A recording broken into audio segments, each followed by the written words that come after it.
Mayday for a vessel overturned, I think happened right around 9:15.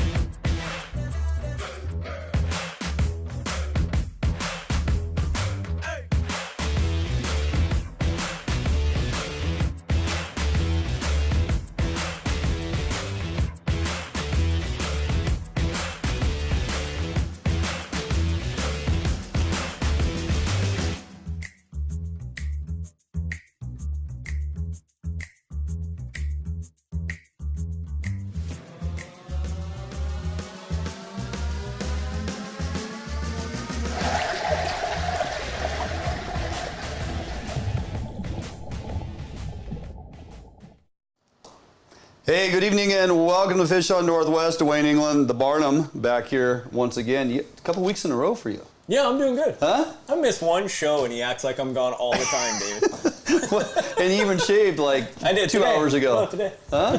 Yeah, Today. this morning. So that's all good. Did you go out and get a haircut? I did. I mean, I think I need one of those, but I'm still holding out. Bringing back the mullet.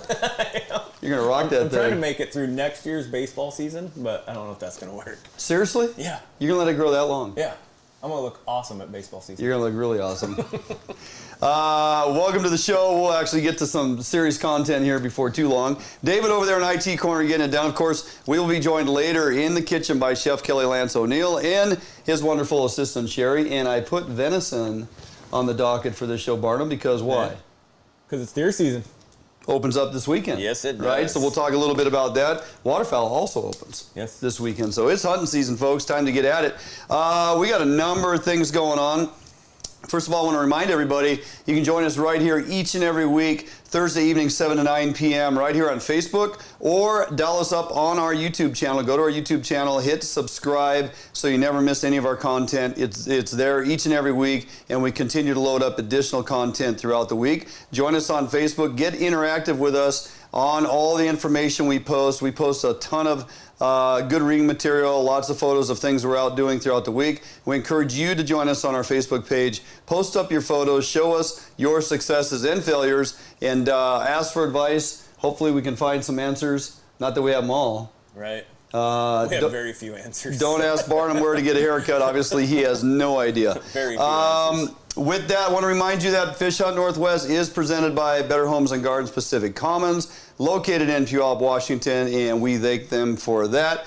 You know, we got a lot of stuff going on out there, Barnum, but because we have such a packed show, we have a couple in-studio guests. Julia Smith, Wolf Coordinator for WDFW, is here. Going to join us in a little bit. Tom Ryle, whom you all are familiar with, Marketing Manager, Supervisor there at WDFW, is also joining us. Phenomenal blacktail hunter. If you haven't caught any of his seminars, you need to, especially as we're on the couple days before opening day blacktail. You may want to start downloading his what am I trying to say?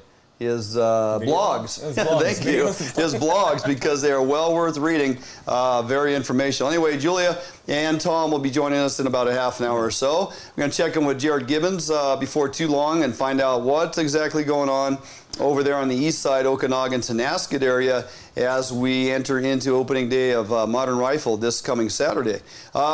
Text in here or sign in. Let us know where you are watching from. Got a number of folks signing in here already, Barnum, so it looks like it's going to be a busy night. Yep. Lots of content to cover. We are going to spend a fair amount of time covering wolf information with Julia and Tom. Right.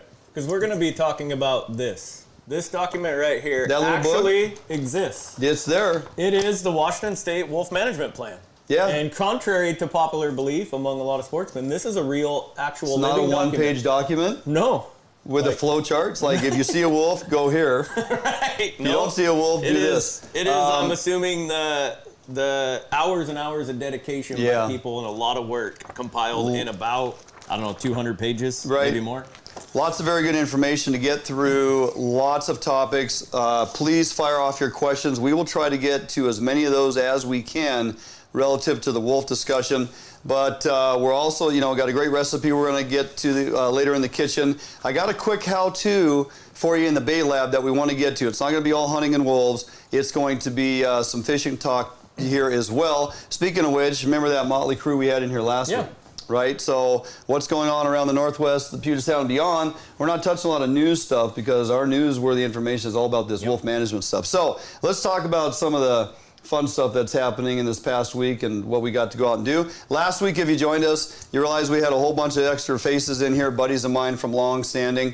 We got out, had a couple decent days of fishing. Yeah, I saw some pictures. Yeah, overall the coho fishing, the Chinook fishing, few areas where you can still retain Chinook, but the coho fishing is wide open for a lot of folks, even clear up north, rivers up there are performing pretty well, Skagit and whatnot, but down more towards the south end here and even further out as we reach around to the coast, the coho fishing has actually been pretty good. These little bumps of rain that we're getting have served us well. The rivers, albeit they're going to start getting low this week, these cooler temperatures, no rain in the forecast, going to drop down a bit. But the fish are still coming in, and it's fishing pretty well. Right. What I want to get to later on in the how-to segment in the bait lab, you want to tune in for that. I'm going to basically show you how I like to rig for bobber dogging for Chinook and Coho. Primarily Coho, as this area or this region we're targeting Coho as far as retention. You will pick up a Chinook every now and again.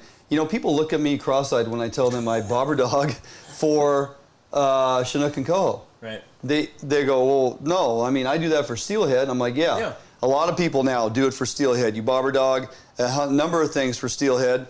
Beads is the big go-to, especially soft beads, right? Yep. And I do that. Soft plastic worms or indoor bait or anything you can drift fish, you can bobber dog. Well, it's going on almost 15 years I've been bobber dogging for fall Chinook and Coho because it flat out works. Right. And so if you haven't done that technique, if you haven't utilized your bobber dogging skills or your float drifting, as I like to call it, if you're standing idle, for Coho, I'm going to show you how to rig that up and definitely find success if you're dragging some bait while you're bobber dogging. So we'll get to that a little later in the show. Kind of mentioned it, but we won't go real deep into weather tonight. No. But just because it's going to be pretty consistent. A little cold out there right now, but it is going to warm up a bit. But we got no rain in the forecast until almost next Wednesday. Right. They had a little chance for Saturday, and now they're kind of pushing it out. So rivers are going to take a real nice bump starting about next Wednesday, Thursday. Right. Going to jump up significantly as you roll through the weekend and get to Monday, Tuesday, then 21st. I would be calling in sick. You're going to be third week of October. Right. The fish have kind of been trickling in on these little bumps and raises of water, but we're really going to get a nice bump of water in about 10 days or so. Calling in sick for the 3rd week of October and then calling in sick for the 4th week of October because that big-time pre-rut activity is going to kick off the 4th week of October for blacktail. It's on my calendar on those days I took off work. So when are you working? Prime time rut. I got a couple weeks off, and I am definitely fishing. We got some content to go out and film and grab out there on the water. And starting to pay attention. Nice segue, by the way, because we're starting to pay attention as to what's going on in our deer fields. Right. Now, you headed east right after the show last week. Yeah, and I'm doing it again tonight. First, let's talk about the work and effort you put in through the summer. You got any crops growing? What do you got? I do. I was, the snow came a little earlier over there this year than we actually wanted. I was hoping we'd keep kind of the warm, mild temperatures through at least the first part of October. We had snow at the end of September, so that kind of dampened things. But I got about 2.5 acres of food plot planted, and I got maybe 2-3 inches of growth. Okay. Fairly good. Obviously not filled in like the field of dreams that we hope for when we pull up on something like that. But I mean, it's growth. And walking through the main 2 food plots, you can't take you couldn't mark out a square foot and not have a deer track in it. So that is exciting. I have a lot of deer already using it. Check cameras, the typical, not a lot of buck activity, but that's not uncommon with the whitetail to not really see much movement out of the bucks until November when things starts getting rolling. So it really comes down to how many does can you own? How many does can you consistently keep in and around the area you're hunting so that when the bucks do start to chase and start to look for does, that they're going to come into your area to find your does. Yeah. So that's what we're working on now, and I feel pretty good with the food plots. What is peak 3, 4, or 5 day rut time over there? I would say, mid-November, the 10th through like the 20th, and even it kind of goes up and down and varies with the weather. I mean, if you get the snow or a cold snap, it's it's game on. Yeah. But I mean, I'm gonna start. I normally will start to see my first buck showing up on camera right around Halloween. Yeah. And then it just progresses, more and more deer showing up, and yeah. Well, I had messaged you when I went over to check my cameras the other day. The first buck that's walked through that property that I'm keeping an eye on was October 1st. Pretty good size 2-point came through. Yeah. It's the only time I've seen him. Had a little spike on there yesterday, a little tiny nubbin guy. But there's about 8 or 9, a mix of does, fawns, yearlings. You know, there's a nice little colony of deer, all females, except for the one little spike dude. So the first buck showing up October 1st gives me hope. Last year I had 7 shooters in and out of there throughout about a month and a half. Of course, they remained nocturnal except for the 3 days I was at work, working at 72. Which we worked on that this year. Yeah, we fixed that problem. 25, 26, 27 of October, that last week of October. We've talked, and we'll even mention it to Tom later on when we pull him in here, but that last block week of October is prime time, and these cooler temps, if they continue, it's just, it bodes well for having success that final week. So I can tell you I am not working 25, 26, 27. And we'll see. I'm just going to keep throwing down a little bit of grain and a few apples and just kind of see what the deer bring in and hope them bucks start coming by. They're on that timer, man. They know when those does are going to and like I said to the guys that aren't doing that way, that are out hitting the clear cuts, doing the rifle hunting thing that way, Don't bag her at 8:30, 9 o'clock in the morning. Stay out there till 11 o'clock, noon. Keep making those rounds, because those deer really, they like to move mid-morning. Yeah. Really like to move mid-morning. And just because you were in a cut that you didn't see deer at daylight doesn't mean there won't be deer in that cut at 9 a.m. True. So make sure you stay out as long as you can. Hunting season only comes around once a year. Don't waste it sitting at home on your couch. No. And if you haven't been out scouting or doing any work previous to just, hey, you know what, it's opening day Saturday morning, it's going to get daylight in an hour, let's grab the rifle and go, you're probably not going to find too much success. Unless you have a guaranteed slam dunk. I go to my buddy's pasture. They're over there in the corner every morning. I got to get within 200 yards and I can tag one. I mean, there is that option. Does. Remember where you saw the does and stay on those does and keep making those rounds, and you'll be rewarded. So waterfowl also opens this weekend. Be open for a couple weeks, and they got like a 2 or 3 day closure beginning of November. Then it opens back up for general season for the remainder. Gonna get some waterfowl in this year. Yeah, already got some contacts. Maybe a month or so we covered kind of the duck numbers, migratory bird numbers, and most numbers were up this year. So it should be a good waterfowl looking pretty season. good. Also our buddy up north who runs an operation up there got a great opportunity for snow geese. The population bloom of snow geese is ridiculous. Oh, good. It's like tenfold, 40% increase again over this last year. I mean, it's just ridiculous numbers. So we'll have opportunity to go up there and hunt some snow geese. We'll check in with our boys over there at Nowhere to Hunt. They got some great land staked out. We'll see what Jeff and Rick got going on. Maybe we'll try to put something together for FHN, invite a few guests to come out, join us. We'll see if they have opportunity for us to jump on one of their 2 of their fields, maybe even out in this area, because they're down here in Grays Harbor now. It'd be good to get some of you guys out there with us chasing some waterfowl. I think that's probably a good option to leverage. Watch me miss a lot. Yeah, I'm going to buy you a couple boxes of shells. Please do. And just say go for it. Because I will go bankrupt shooting my own. Yeah, because you absolutely suck. I'm a terrible shot at ducks. You get with a rifle or a bow, you're just fine. I'd probably have just as good a chance hitting them with a bow as I would a rifle. I believe you. Or a shotgun. Yep. When do you're heading back over east side tonight? Yeah. Just to help somebody get out of deer hunt? Help some friends go deer hunting, and then, check cameras, do that thing, and then, It's this time of year I try to make the pilgrimage almost every weekend. Yeah. So I get lots of miles on the truck and lots of time listening to podcasts. Keeping tabs on what's going on in and around your property. Got to keep those does around to keep those bucks drawn in. And I just bought a new toy. I broke down. Yeah. Yeah. I bought. You gonna go put those up? Yeah. I bought the Cuddy Link cell camera. I bought the 3-pack, so it's one cell camera, and then all the other cameras communicate and send pictures through that one camera. Gotcha. Super excited to deploy those. Yeah. Not only for watching the deer movement and everything else, but for security on our property to be able to real-time data if somebody comes up my road or wants to mess with the cabin. So, yeah. So does that thing, I would think it has different setting parameters. Yes. It can notify you every time it takes a picture? It can notify me every time it takes a picture, every hour, every 6 hours, every 10 hours, however I want to set it up. Yeah. But yeah, every time it takes a picture. I want to know. Oh, yeah. And I'm going to be at work all day going, oh. Yeah. Oh. You know, I'm this close to breaking down and getting some of those, because just to even put them over at the property, not have to drive over there. I mean, the real-time data has to be, I mean, it's just going to be priceless. Yeah. Yeah, I've listened to other guys have conversations referencing that type of technology, and if it's in your back pasture and you set those up and you're just sitting in your house drinking coffee, you're like, oh, there he is, and then you grab your gun and you go out to your it's like, is that really hunting?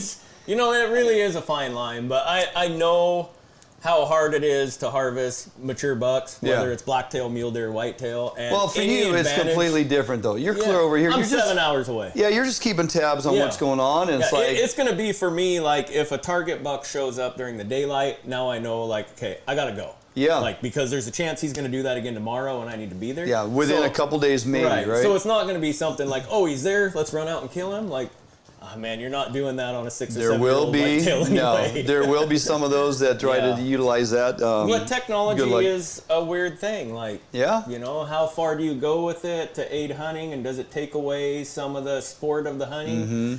I don't know, but I have a couple target bucks I want to harvest, and if this camera can give me an advantage over the top of them, because they are extremely smart and very hard to hunt.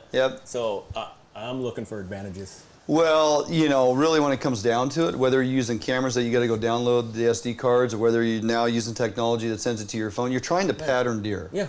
You're trying to pattern deer. You can't be there all the time. Right. Now, if you go out and spike out and you're in an area and you're glassing, you're on ridge tops and you're watching deer or elk, you know, as they're moving, and you spend a couple days just trying to truly pattern where they're going to be and when, right? Right. It's kind of that, but... Well, that's how we did it for years. I mean, I still do it to this... I mean, I have game cameras now, but it's not real time. I have to go check cameras, but it's 7-hour drive. Right, and still check cameras and go, oh, that buck was here Wednesday, and now it's Saturday. Right. And it's like, oh, well, he was here Wednesday, Thursday, Friday, and now he's not here today. You're just utilizing technology to, you know, truly grasp what's going on. Right, and we 7 hours away. I mean, everybody's got to have their level of technologies that they want to do. I mean, we could go as far as bow hunters. Using a rangefinder could be too much technology for some guy. Yeah. You know, but I mean, using a compound bow, for God's sakes. Why would you ever do that? Right. Right. So it's up to each individual person and the level of whatever you want to call it, ethics or whatever you want to put out, just as long as it's fair chase. Right. And, you know, you're following the game rules and doing it, you know, the legal way, then take advantage of what you can. Yep. Hey, message is up here. If you plan to get out this weekend, whether you're chasing birds or, you know, game, whatever your plan is, not necessarily where you're going, but just let us know. Are you getting out? You taking the youth out hunting? Your buddy's coming over to your side bringing his 11-year-old daughter. That's pretty exciting. Should be her first deer, right? And nothing wrong with getting a whitetail for your first go-around. Yeah. That's kind of exciting. So, yeah, let us know what you got going this weekend, or if you're just getting out fishing. Some of us have to work. Hopefully next week, go time on the river again for me. Yeah. And then I'll keep tabs on the deer cam, see what's going on in that regard. So, all right, with that, we're going to jump out for a quick break. We're going to check in with what is going on the east side without a camera. We're going to use old school technology, cell phone. That goes way back, okay? We're digging deep on this one, man. Well, I don't know. We're talking to Jerrod, and he's going, you can't call in. I can only call out. Like, is he even using a cell phone? I believe it's party line. CB. He's got to yell, Ethel, get off the phone. Right. I got an interview to do. So we're using ham radios over there. We're going to take a break. We come back. We're hoping to have Jerrod Gibbons, Okanogan Valley Guide Service, on the phone. Rifle season is upon us.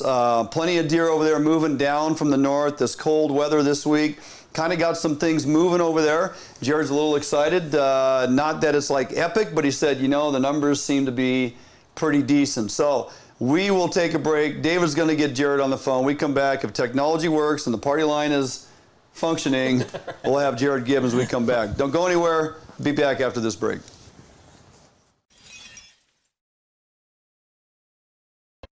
At Metals Supermarkets, we understand your need for fast access to a wide variety of metals, so we've made it easy. Our network of stores carries a wide variety of metal in all different types, shapes, sizes, and grades, with no required minimum order size. Who could ask for more? Simply tell us your dimensions online, on the phone, or in store, and we'll cut or process the metal to your desired size, often while you wait. We offer same-day service and can deliver the metal right to your door or job site. We even source hard-to-find metals, so no matter what you're looking for, Metal Supermarkets can provide it for you. And we're conveniently located with brick-and-mortar stores in Seattle and Portland, so you can check out our extensive stock for yourself. Superior customer service is guaranteed. Quality service from real people who know metal. We are the small quantity metal experts. To place an order, simply call a store to talk to one of our knowledgeable customer service representatives. Fill out a quote request online, order off of our e-commerce website, or visit one of our many locations and pick out the metal you want. Whether you're a small or large business, government, homeowner, or hobbyist, we make it easy for you to buy the exact metal and just the amount you need. We've been doing this for over 30 years, so we know how to get it done. Metal Supermarkets, the convenience stores for metal. Visit or call a Metal Supermarket store near you today.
Hey, welcome back in studio, Fish on Northwest, Wayne England, Kelly, Barnum, and little hunting talk and fishing talk to start the show off, which was kind of nice, versus always walking down that political line we seem to, do each every week. Yeah, but you know what? We're getting good feedback on that. If you guys have information that you want us to cover relative to things going on via WDFW, ODFW, Idaho Fish and Game, as you remember, we had my buddies in last week. We talked about the closure on the Clearwater. First time in years that we have no steelhead fishery over there in the Clearwater this time of year. Pretty sad, actually. There's a lot of that stuff going on out there. We want to help get the message out. We want to help you understand truly what's going on, and we can make phone calls and contact the folks that work within the department to hopefully get some answers. So make sure you hit us up with your questions and comments. We always appreciate it. On the phone, our good buddy Jerrod Gibbons, Okanogan Valley Guide Service. Got an opening weekend pending here Saturday morning. The tents are set up. The rifles are clean. It's time to go kill a deer. Jerrod, you've been out there in the old puckerweed. What are you seeing as far as numbers and size of deer? You got any good activity as of yet? Yeah, we got lots of activity. I'm not seeing the numbers that I normally do. I think it's just because of how cold it is. As of right now, normally it's not as cold right now as in normal years. You know, we got an early snow here 2 weeks ago. And it melted off, but, you know, we're getting early mornings probably in the low 20s, and now it looks like we're going to get highs in the right about 50 degrees. And what's going on is we got the deer, but there's just no consistency to them. They're not, you know, normally we can pattern them going from the field to the bedding area pretty consistently. But now, we're just seeing deer like every 3 days, and they're kind of just running around and checking does and seeing what's going on. I'm seeing a little bit of pre-rut activity, which is really odd. The bucks are getting really kind of feeling it a little bit, of course, but the does aren't, just because of how cold it is, and they don't know any better. When it gets this cold, they're trying to sniff. They're hunting a lot in the morning. Sometimes I'm up on the hill, glassing the sagebrush, and all I can do is hear bucks fighting, and I can't find them in the tall, thick sage. I'm just glassing for them. But they're out there, and they're fighting. They're changing their patterns up quite a bit right now. So instead of having a typical Saturday morning, like I know, we're going out and going hunting, and we're going to see what we can find.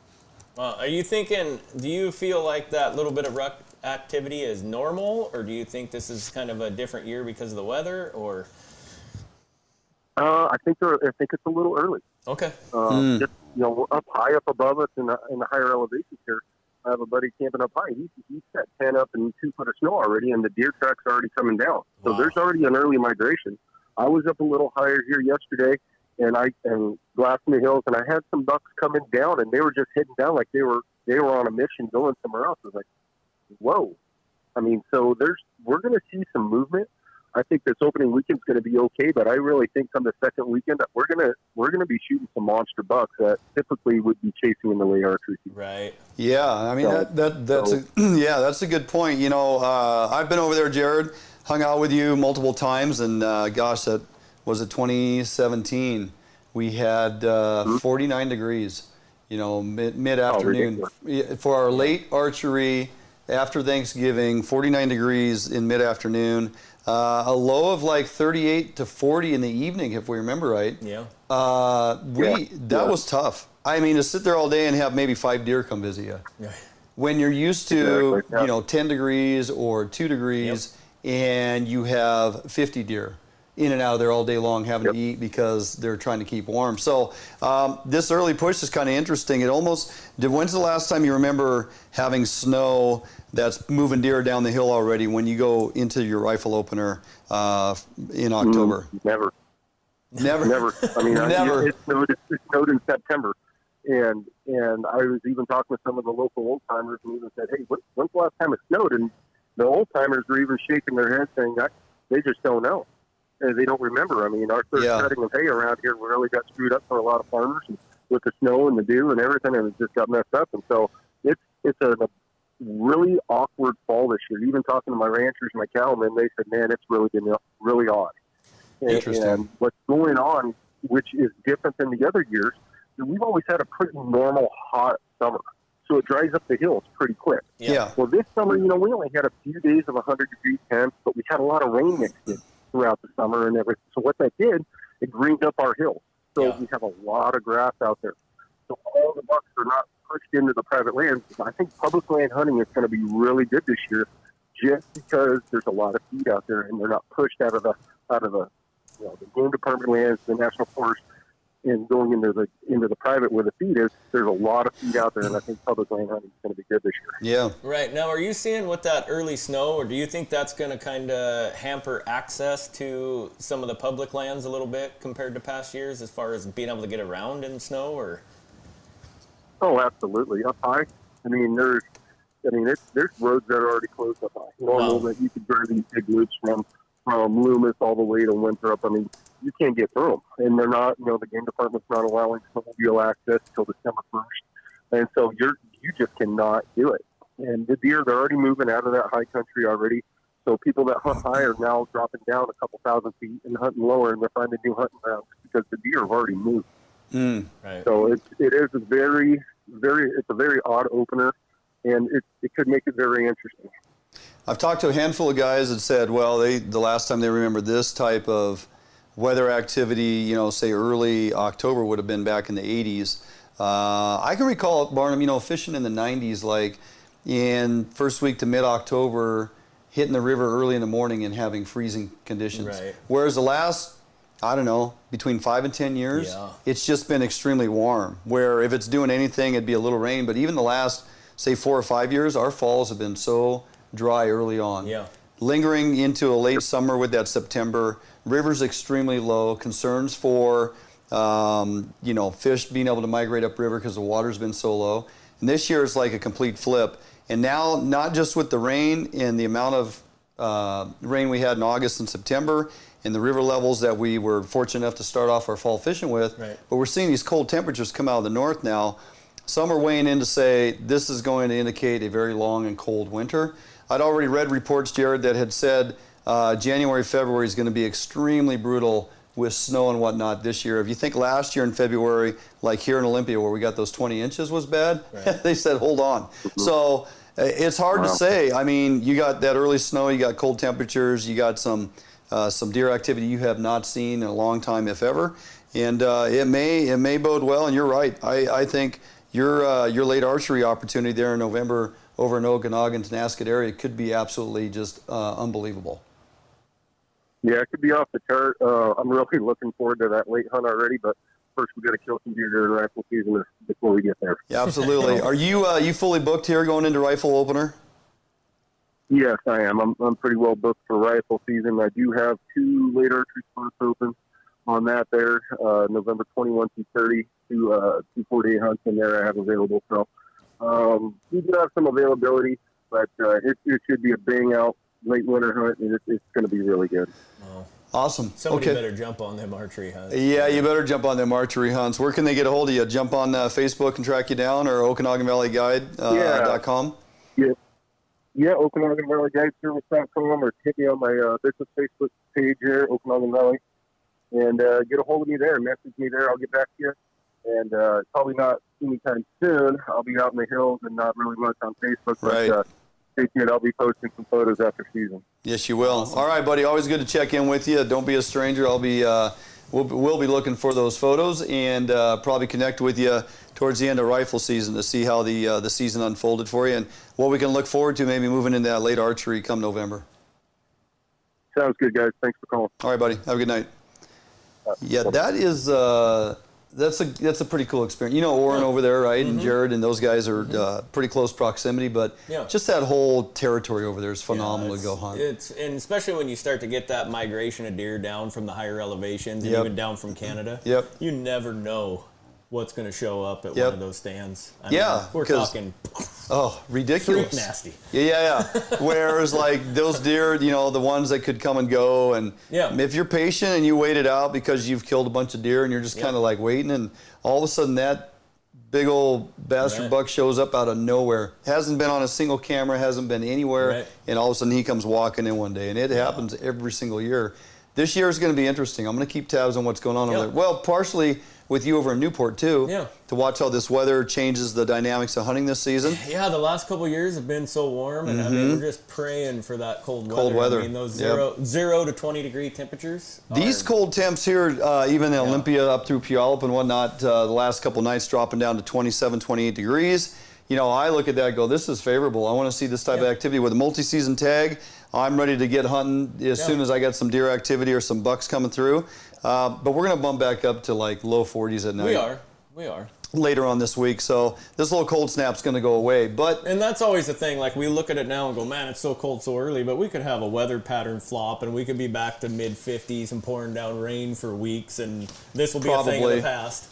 That we save that for November. Yeah. Right, when you really want to get after the coastal coho, we'll just blow the rivers up and change their direction. I mean, God, the guys that get paid big money can't predict it, so I'm not going to sit here and try to predict it. All right, good stuff with Jerrod. If you are looking to get in on a late archery hunt over there in around Thanksgiving, that last archery opportunity through the end of season on some big, nice mule deer.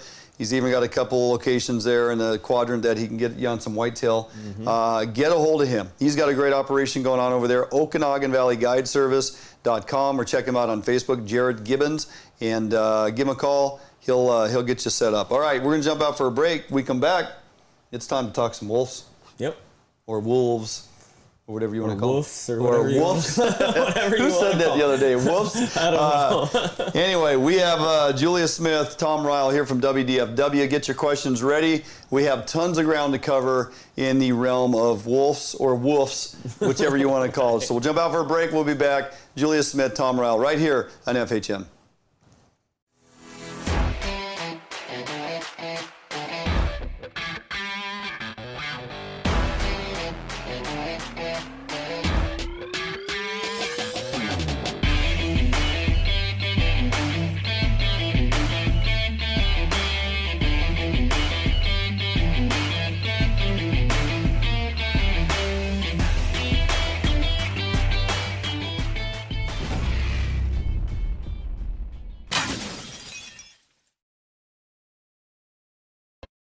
At Metal Supermarkets, we understand your need for fast access to a wide variety of metals, so we've made it easy.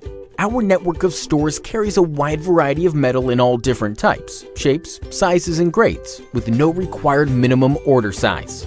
Who could ask for more? Simply tell us your dimensions online, on the phone, or in store, and we'll cut or process the metal to your desired size, often while you wait.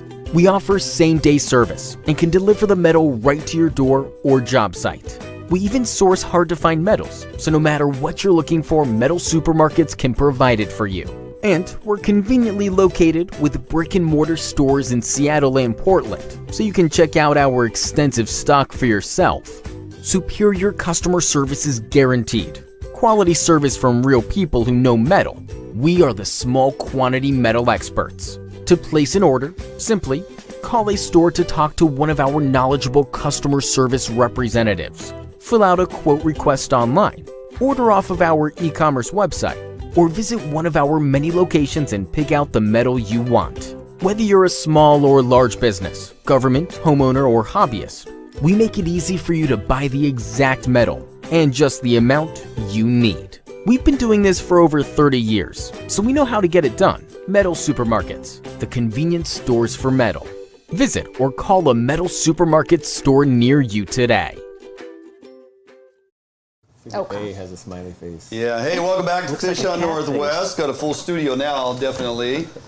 Julia Smith, thank you so much for coming. Glad you were here. Thank you so much for having me. It's our pleasure, trust me. Tom, nice to see you again, man. Good to see you guys, too. Yeah. Great that we got some blacktail to talk about. Yeah. Do you have a seminar coming up? I do not. I actually have no seminars this fall set up. How's Dwayne going to kill a deer? How am I going to kill a deer? You have to do a private seminar? Yeah. He needs all the help he can get. Well, we can talk. This is true. Just tell me where your cameras are and we'll figure it out. Okay. You will be happy to know I've elevated this year. I'm up in a tree platform versus ground blind for blacktail. Okay. So I'm not out on a foot as you would be. But, so you're up in your game a little bit. Yeah, I'm up in my game. Good deal. No pun Literally. intended. Yeah, literally. Julia Smith, WDFW Wolf Coordinator. I told you when you hit the front step there, I go, you're a hard lady to find.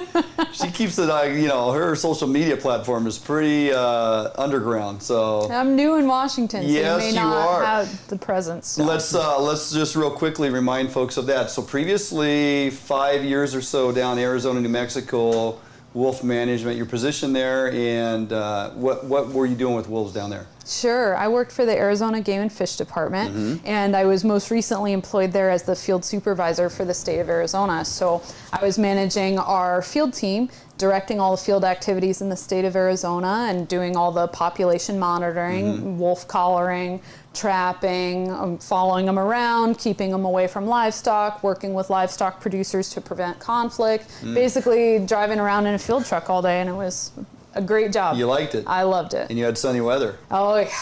I missed that. Real quickly, just a little history in that regard for that area that you were working. So wolves were completely exterminated out of the area back when? Oh gosh, so their history is quite a bit different from wolves in Washington. Okay. So I want to make sure that we don't conflate the two. Sure. So this is just your wolves in the Southwest. That's Arizona, New Mexico, and even Mexico actually. They were completely eradicated, and the last 5 animals were trapped from the wild in Mexico, put in captivity, and then the entire wild population that exists today in Arizona and New Mexico comes from those individuals. Is that right? So it's a totally different situation from what we have here in Washington. So they basically bred those in captivity and repopulated the landscape with wolves. That's right. A full-on recovery plan of capture of what remained in the wild and built the program to where it is today. When you left, do you know what the population was down there? Yeah, it was 117 individuals minimum, and then their most recent minimum count was 131, so right in line with where Washington is. Okay. Only it divides the 2 states, Arizona and New Mexico. It's about right along the state line. Genetically, any difference in those wolves, right? Yes, quite a bit different. Washington's wolves are genetically robust, healthy. There's genetic interchange among several different populations. Yeah. It's not the case for Mexican wolves in Arizona and New Mexico. That's a closed population, and so those animals are incredibly genetically inbred, and they face recovery challenges that we don't have here in Washington. These wolves up here are bigger? They are bigger. Yeah. Yep. Okay, so a little history from down there, just so folks know that this isn't your first wolf rodeo just coming up here to Washington. I'm new to Washington, but I am not new to wolves. So I wanted to make sure people understand that. What in the heck would draw you from the sunny warmth of the South to come up to Washington State and manage wolves? I can't believe... Okay, we've got the mountains, we've got the ocean, we've got the rivers, we've got the forest. I mean, do I need to say anything else? This is the most beautiful state I've ever seen. And I came here some years back and wasn't here for very long, but it left a deep impression on me. I always thought if I had the chance to move here, I would do it. Perfect. So WDFW since about November of last year, or November, December, if I'm remembering right? I came on in November last year. You were hired as the WDFW Wolf Coordinator, correct? I was. It's a new position, and it was hired mostly to work on processes around writing environmental planning documents for processes like wolf translocation and wolf post-recovery planning. Gotcha. But generally, you can say I work on wolf policy. Okay. So I kind of covered that the wolves were pretty much eradicated and trapped and rebuilt the program down south. Let's talk a little history on the misconception here in Washington State.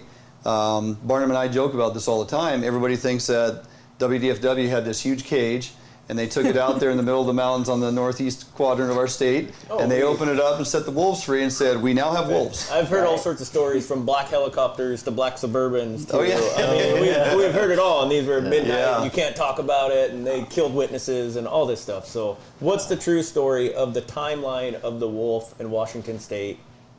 Take us down that timeline. Sure. Well, let's go way back, right? Let's go back through the history of the state. Wolves are native in Washington. They used to exist in the state statewide. People say, how do you know that? There are excellent records, actually mostly through trapping and bounty records, because bounties on wolves are, in a lot of the states, some of the first laws that were ever enacted in state governments and county governments were actually wolf bounties. So there's bounty records for wolves across the state, from the western coast, the Olympic Peninsula, all the way to the east side. So we do know that wolves were native in the state, and they're also surrounded by other places that have native wolf populations: Canada, the Rocky Mountains, down into the rest of the Pacific Northwest, Oregon, California. So that's the history. So in the 1850s up through 1900s, that was the years that during settlement of this area, when wolves were basically hunted to extinction, trapped out, bounties, that kind of thing. They were eradicated from the state. And so the last known wolf in the state, so they were disappeared by the 1930s. Do they know, or do they have a guess, perhaps, what the populations of the wolves would have been back in the turn of 1900s? To my knowledge, there aren't good estimates of that. You can read some estimates. Probably our best resource on that really historical information is Young and Goldman, 1946. They wrote 2 pretty comprehensive volumes of wolf records, and although there's a lot of things missing, like how many wolves did the state support, we don't have good records of that. But if you want to read some of their initial accounts of what was on the landscape, and not just in Washington, but across the nation, that's your best resource. And those are way old, out of print, but you can find them if you're lucky in some bookstores. But anyway, so wolves are gone in the state by the 1930s. And then around the early 1990s, there were rumblings of dispersing animals coming to the state, lone wolves coming through, and reports that probably were legitimate, but states count a population when they document breeding in the state. And so the first breeding pack wasn't documented until 2008, although we know probably there was wolf presence here earlier than that, but you actually have to document, okay, is this a pair, does it have pups? Right, and I think that's important to put out there, because I see all the time also is hunters saying, well, I saw a wolf on this and I reported it, and the state denies whether or not they're there, and they're lying to us. They know they're there, but they won't say it. But you guys have guidelines you have to follow before you confirm a wolf is in that area or a pack is in that area, correct? Exactly, and there's definitions of what all these things mean. A pack has a definition. That's 2 or more animals traveling together. A breeding pair has a definition. That's 2 or more animals that it's a pair, right? But they have to have at least 2 offspring that survive to the end of the year. And so you might look at a group of 4 wolves and say, okay, that's a breeding pair just based on what we know of wolf biology. But these things do have definition. distance. And so maybe we'll show our pack map later on, or you can see where they are, but that doesn't mean that you can never see a wolf anywhere else in the state. Sure. Wolves can travel hundreds of miles, and the real truth is that you could possibly see a wolf anywhere in the state. Now, does that mean that they're a resident? Does that mean that they live there? Does that mean they hold a territory there? Does that mean they raise young there? No, not necessarily. Sure. Question coming in here from Matt Berger.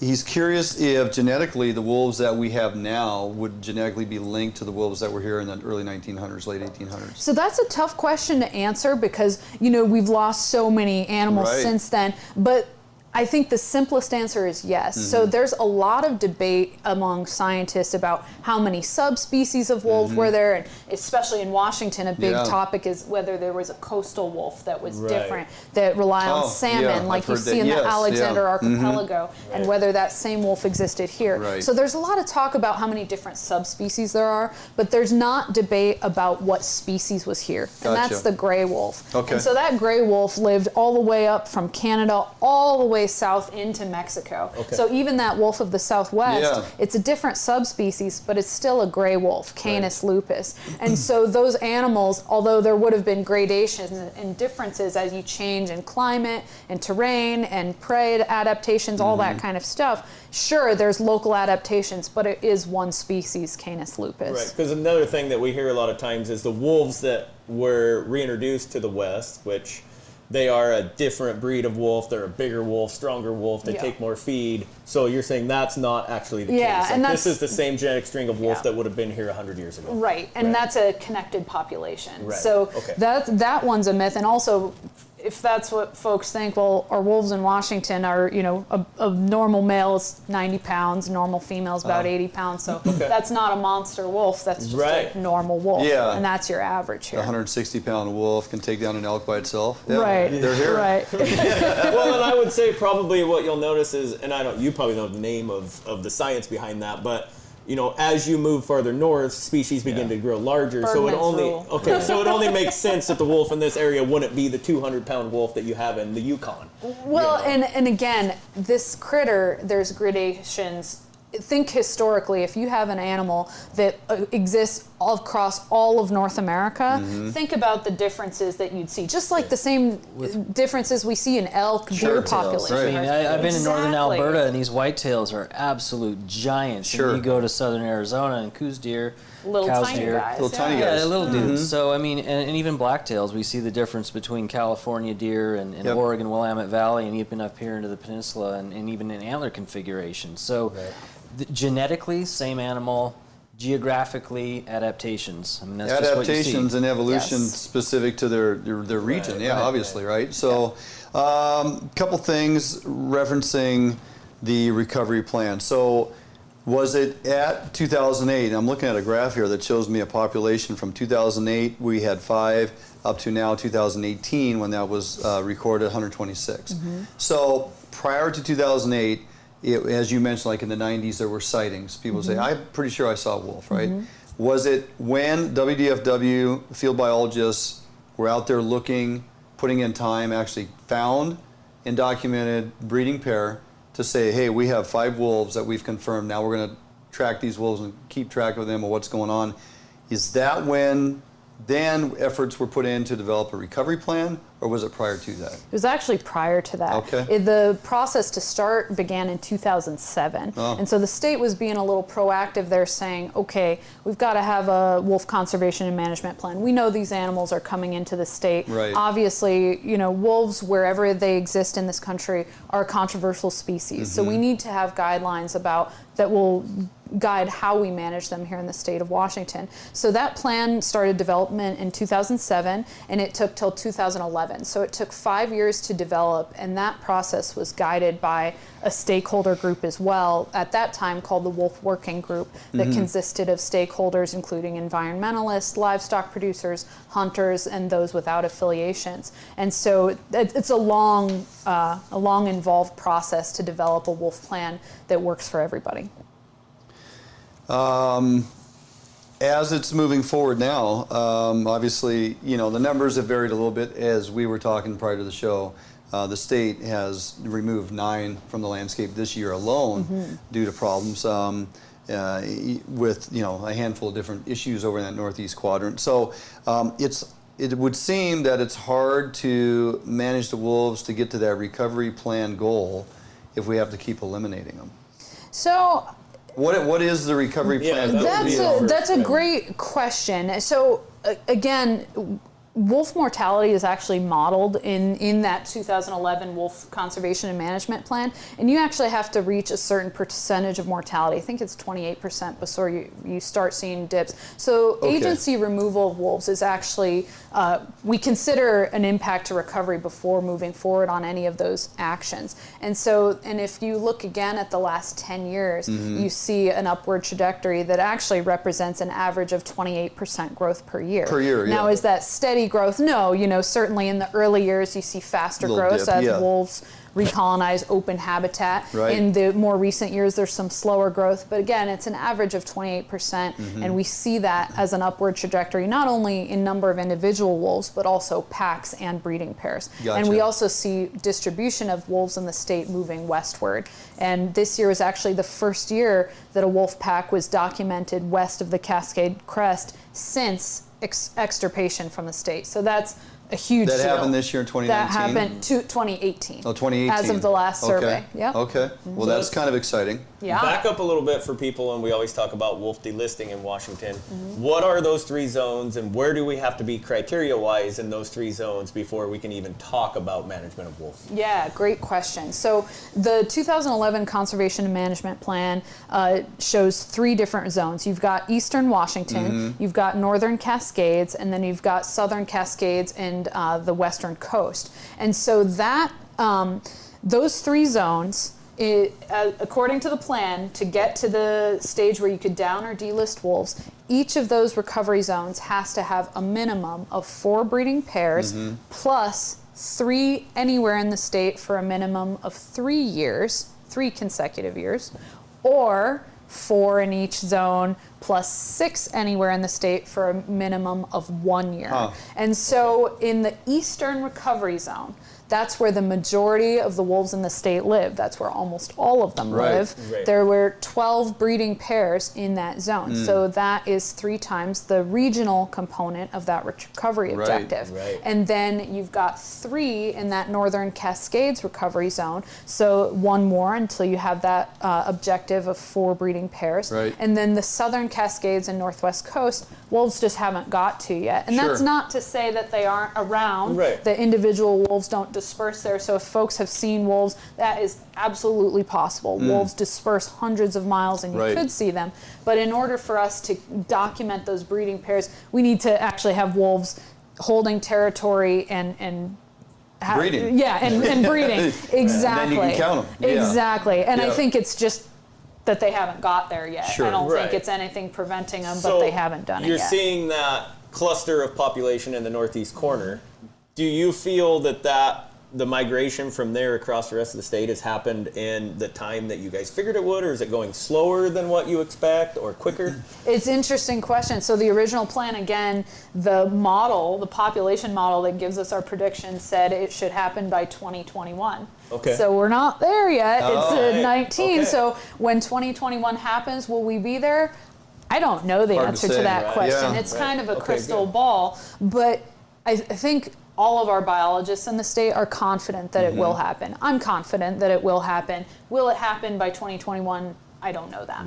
Let's. We're going to hover right there for a bit. We're at a point where we understand we have an uptick of average of 28% per year.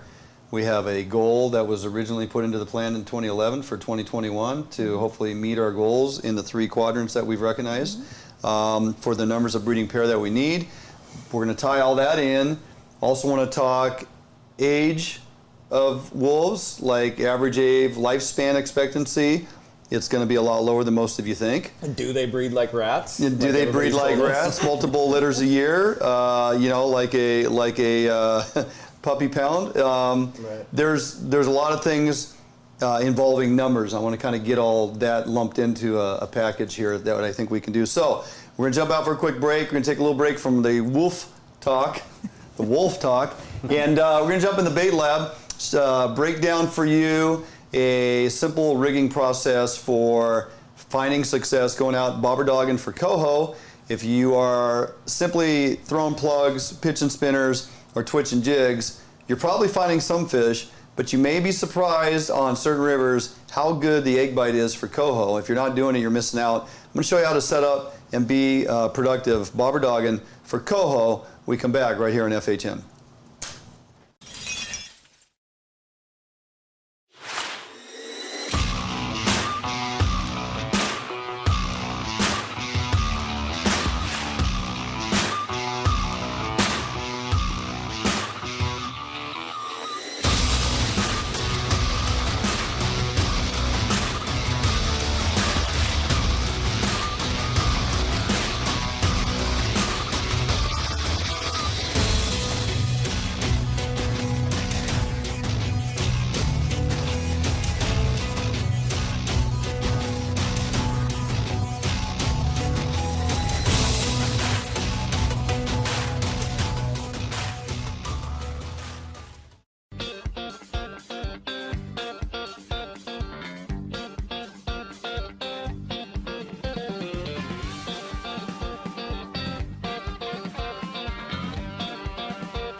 Hey, welcome back to FHN. I'm here in the Bay Lab for this week's how-to presented by Max Lure, bringing this to you each and every week that we do some type of how-to in the Bay Lab, and we thank them for that. So I had mentioned before the break, if you have not yet or are not bobber dogging for coho this time of year, you might be missing out on a great opportunity to entice some of those fish that maybe just choose not to chase your twitch and jig or go after your spinner or even a cast and retrieved plug. So nice thing about bobber dogging, if you do it for steelhead, then you understand the process. If you have yet to do it for anything, then bear with me here as we walk through this. Hopefully you'll pick it up. It is and can be very successful for coho, especially when fishing eggs from your bobber dog presentation. So how do we do it? It's basically drift fishing where your lead is dragging bottom, but you're also utilizing a float, okay? It's been around for quite some time. I think I'd mentioned earlier in the show, I've actually been bobber dogging for fall salmon, Chinook and Coho for at least 15 years. And when I was even part-time guiding back in the day, I would set my clients up on bobber dogging because as we travel downriver in the drift boat, we don't have to constantly adjust our float depth as we jump from hole to hole. If you set your stop up your line, and we'll get to this in a little bit, at around 8 feet or so, for most of the water you're fishing this time of year, your lead is going to be on the bottom, and that's where you want it to be. It's not fishing suspended like our vertical presentation. So we're dragging our lead. Bait is always in the wheelhouse of where the fish are hanging. So how do we get there? Well, I'll jump into the rod and reel combination after I get this set up. The one thing I want you to know is that because we are truly float fishing, we are using braided line, and on that I'm putting a top shot, anywhere between 12 and upwards of 18 feet of monofilament tied to my braid, depending on time of year, how much flow you have, how deep of holes that you're fishing. Typically, coho are not found in those deep holes where the kings like to hold up, so you can get away with, say, a 12-foot top shot of monofilament. Now, because we're, for the most part, chasing coho, not necessarily Chinook, you can get away with a top shot, say, of 20-pound test, but I would caution, say, going to 15 this early in the season, simply because there are a lot of Chinooks still in the river, and if you do hook one in your area, you can't keep them. We don't want to play them forever to get them in and release them, and they're exhausted. So I like to roll with at least a 20-pound top shot of monofilament onto my braid. So the first thing we're going to do is I have to put in place my bobber stop. So I'm simply going to use one of my Bomac egg bobber stops on the line, and those just simply come off these little discs. It's rubber. It goes right onto the line. Okay, now we're going to slide this up that 8 feet that I was talking about. All right, so we're going to take that, and I know my arm span is 6, and I'm going to move it just a couple more feet, maybe even 3. So we're 8 to 9 feet up the monofilament with my bobber stop. Now when it comes to choosing my floats, I have several options. I run a lot of Bomac floats. They work really well, and especially for bobber dogging, because they have come out with the last several years different styles of bobber dog floats. This one here is out of their EVA foam, which most of their floats nowadays are the EVA foam. Very durable, very buoyant in the foam they put inside the outer coating. Grommeted on both ends for durability, works great. This last year they came out with this series of bobber dog float. It's a little harder foam. It's not an outer casing over a softer foam inside. It's very tough, very durable, grommeted on both ends, and it's cupped, which actually helps because it grabs water as it's pushing downriver and hitting the water. It actually grabs water as it's being pushed, and the water pushes it along. So what I like to do for my float is I place on some type of a different color indicator for me that I always know that my float is maxed out. If I have this stopping against a small bead and against my stopper that's up the line, I may not always see that it's completely maxed out. I want to make sure this float stops against the stopper that I've put on the line. So I put an indicator on there of a contrasting color. This one here is just a size 12 bright, almost chartreuse cheater. I'm just going to slide that on. No worries about that. Now I'm going to put my float on, okay, and let that run up the line. Under the float, I have to put a bead that is going to protect my knot that I will tie here in a little bit from my swivel, okay? Or I'm going to protect the knot on the swivel with a little bead so that that float isn't pounding against that swivel all the time. So now one thing you can also do is if you want to burn a second stopper, I advise you to do this because if you get hung up and by chance your break-off point is at your swivel on your main line end, if you have a stopper that is set on here and you do happen to break your swivel off on your main line, on your top shot, you're not going to lose your bobber and everything. You'll actually, that bobber stop will retain your bobber. The worst case scenario, then you got to retie a swivel and a leader and put a new lead on there. So I like to put a second bobber stop on down low here. And now I'm just going to slide that up and out of the way because I have a knot to tie. Okay, that's the bobber as it's set up to slip up and down your top shot of monofilament. That's exactly what it's going to do. It actually rides on the monofilament. That's the part of the line that goes down into the water. The braid, for the most part, is on the surface from rod tip to the float, and that's what you want. You want that braided line to float on top of the water. You want your monofilament because it's going to sink to bottom. You want to use monofilament. As far as what you use for bobber dog and bait, typically for coho, I tie up 15 or 20-pound leaders, typically 15 if I have a 20-pound top shot because I want to have a breaking point of a lighter line down below. I'm running a size 1 as a stinger hook. I've put a fish pill in between as a floater. Now, you can fish this without anything between the hooks. You can simply run a single or a double hook rig and just put eggs in your egg loop. That works just fine. If you think you want a little buoyancy to it, maybe a little color, if we get into some rain next week and the water gets a little stained, you can add a cheater, you can put a corky, you can use a fish pill, anything that is some type of foam, flotation, small profile, brighter colors, change it up, use what you want. You can or you don't have to. So I have a 2/0 hook as my main hook for where the bait goes. And again, I've tied a pretty large egg loop simply by putting, you know, upwards of 13, 14 wraps on the top, 3 or 4, 5 wraps on the bottom. That just makes it easy to get that egg loop out of there. Makes it nice and big, so I'm not having to really work hard to pull that loose.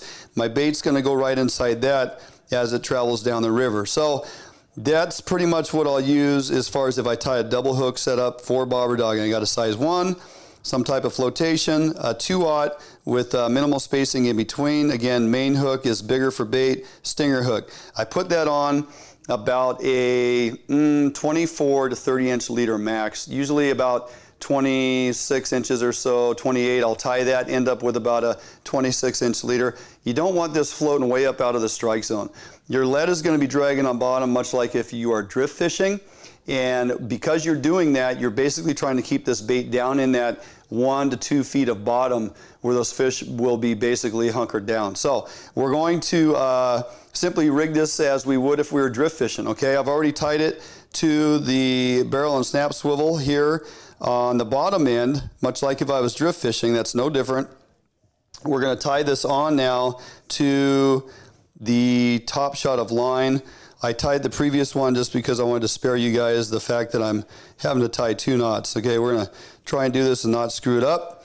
So we'll tie this swivel on here real quick. I just do a simple knot that I've been doing since I was about, I don't know, 10 years old, I think, when my dad taught me this knot. So we'll go 4 wraps around the line and up and through. Okay. String that out. Cinch it down. Now remember, don't use your teeth. Just cinch that up with your plier. Okay, that is on there. Trim the excess.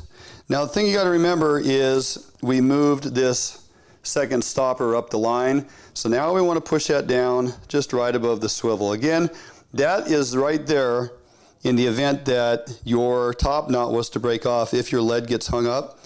But to be honest, if you're using a stick lead like we're going to talk about here in a minute, you're not going to get hung up. So, but that's a safety little bumper there. Now, if this is all put together correctly, you have your indicator for when you're maxed out, you have your sliding float, you have your stopper bead, and you have your extra bobber stop on there to retain your swivel. Now, what I like to run with this size float from Bomac on my bobber dog and float is a 5 or 6 inch stick lead. Now, the stick lead is a great option to have because it works so well in unison with bobber dog and floats, and it really very seldom ever gets hung up. And it keeps moving along at a very even pace that gives it a natural presentation. It doesn't have a lot of stop and go. If you're fishing a weight that's constantly grabbing, your float's going to constantly go underwater. It's going to be frustrating. You don't know it's a fish or a hang up. If you're using something like a stick lead that just continuously moves downriver in the drift, whether you're standing and fishing as in drift fishing, or if you're moving in a boat, the stick lead's going to keep it moving. So I use them exclusively anymore for bobber dog. And I gave up on tangle-free systems. I gave up on parachute cord and slinkies. I've given up on any type of lead that you can crimp to line. Stick leads is the way to go. So if you look at this, if I was to get this float out of the way, this is nothing more than a drift fish rig, correct? I got weight, I got a leader. We're not fishing it vertical or suspended. This lead is dragging on the bottom. So as this gets cast out into the water and that lead sinks to bottom, my float is going to slide up the line all the way to my stopper. And that's exactly what I want it to do. The lead is going to be dragging on the bottom. If the river is flowing this direction, the lead is going to be back here. The float is going to be on the surface. It's going to be downriver because the lead has weight and is dragging. It's going to be behind your presentation. The cupped bobber, your bobber dog float, is going to lay on its side. This isn't designed to fish vertically. This will lie on its side. The river's pushing against the bobber. The river pushing against the bobber and the weight dragging on the bottom work in unison, and it naturally finds the travel lane that the fish like to naturally migrate. It just works out that way. Between surface current, bottom current, and structure, your presentation moves downriver, and it'll move in and out and follow the flow and just follow that path that fish typically like to hang in. So it'll continue to go downriver. The only reason this bobber goes down is if the lead temporarily gets hung up, your hooks get into wood or grass, and or obviously a fish. Typically, when a fish grabs this, you're not looking for a float that just goes straight under. You're looking for a float that, for the most part, will take off at an angle or a side. It will take off out of that line that it's been following, okay?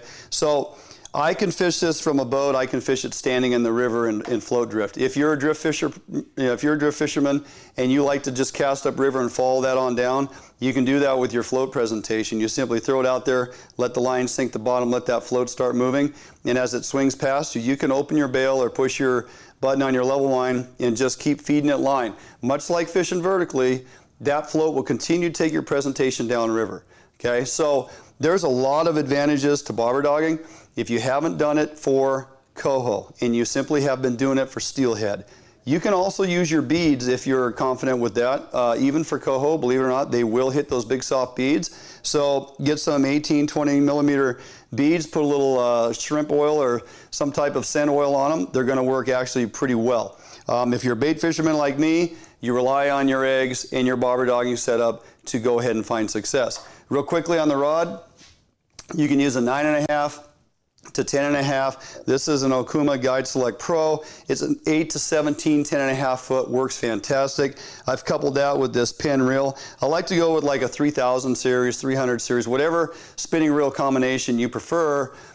Make sure it's in the 3s because your spool and drag is going to be big enough if you do in fact hook a Chinook. This pull all day long works fantastic for coho. It's an 8 to 17, as I mentioned. If you do by chance hook into a Chinook, you're going to be able to have success in landing that fish as well. So you don't have to go with a 10 to 20, although you can, because you're mostly targeting coho now, but an 8 to 17 is a real nice combination to get it done for both coho and Chinook. I typically use a bait caster or level line style reel, 10, 10.5 foot rod. But for a lot of folks, you like to use a spinning rod, so tonight we went with a spinning rod setup. Got any questions on bobber dogging? Go ahead and hit us up on Facebook, send us messages via Messenger, whatever your questions might be or confusion I've created, let us have it so we can set you straight and hopefully you find success. All right, we're gonna jump out for a quick break. We come back, we're getting into the kitchen for some venison, I forget what it's called. Venison. We got a venison recipe with Chef Kelly and Sherry, and we're going to get to that right after this break.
come out to break a night, and the pink sky's waving goodbye.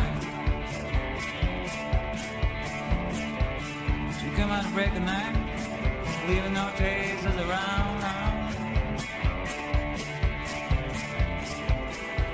She's trying to free a reckless heart. She's trying to be as light as a breeze. Queen of art, Friday morning. Queen of art, Friday morning.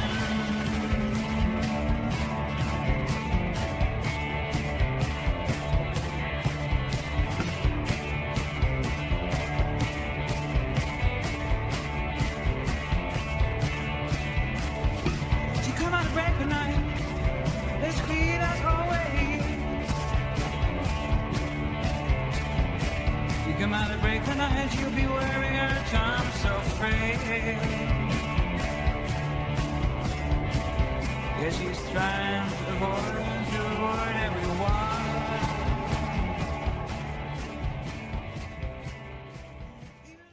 Hey everyone, welcome back to Fish Hunt Northwest. We're here in the kitchen with Chef Kelly for the recipe of the week. And okay, it's venison. Yes, we're going to make the greatest stew ever created, tagine. It's a Moroccan. Tagine? No, yes, tagine. Yes. It's a Moroccan dish, and we're going to be using venison instead of lamb. Usually we use lamb shoulder, but we're going to use venison.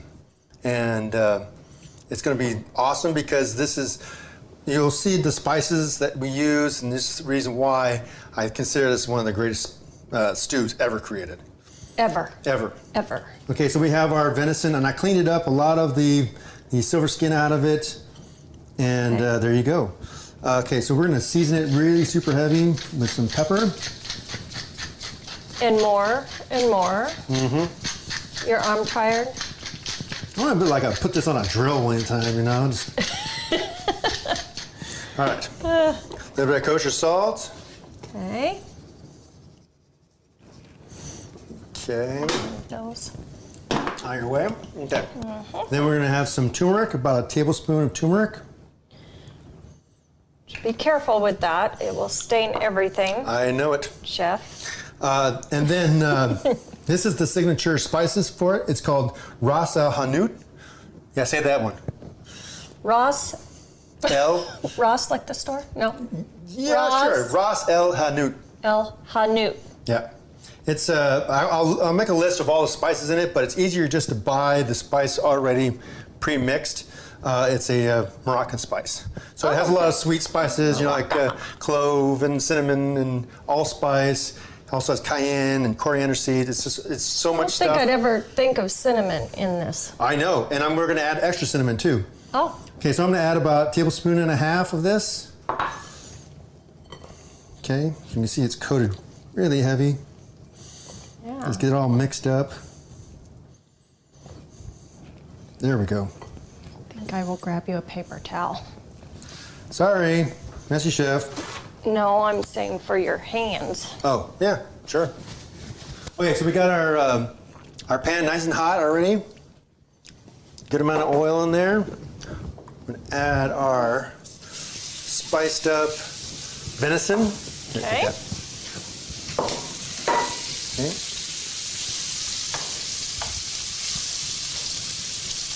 Do you just brown it or? Yeah, we're just browning it here. Okay. What'd you get in there? I need a whitetail hair. Who the hell cleaned this thing? I don't know. Okay. I don't know who got this one. Okay, so we're not going to flip it too much. We're trying to get a nice, good brown color on it. So let that roll. Okay. Okay, so we already have our turmeric in there.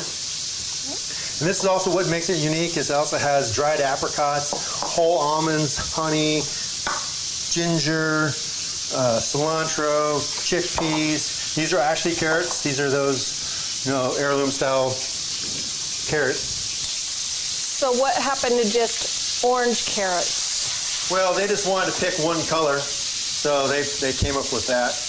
But carrots originally came in all different kinds of colors. And yeah, they just picked orange. Because I guess it was unique. Because, I mean, what else is orange? Besides an orange. Oh, geez, yes. Okay, so you can see I'm getting some fantastic color here. So all of that is inside that one spice. Yeah, Rasta Hanout. Did you say saffron too? We're going to add that a little later once we get our liquids in. And so we're just about there. We've got a nice, good crust on there. Excuse me. Yes. Okay.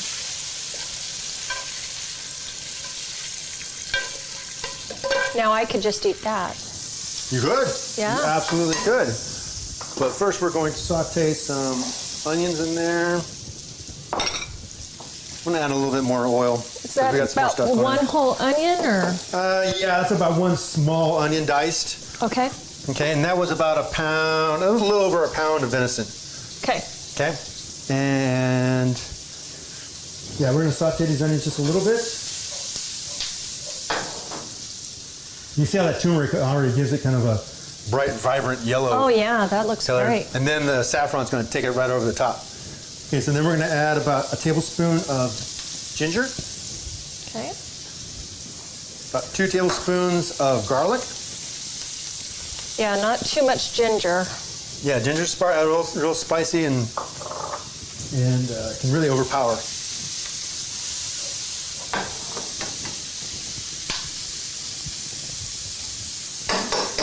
Okay, and then we can just add pretty much the rest. We got, so I took some 3 tomatoes. I scored them on the bottom like an X, and then dumped them in some boiling water for a minute, and then peeled them, and then squeezed all the juice so that's peeled and seeded and diced up. Okay. So there's 3 of them. Then I have about 3 of those carrots. That looks like one of each.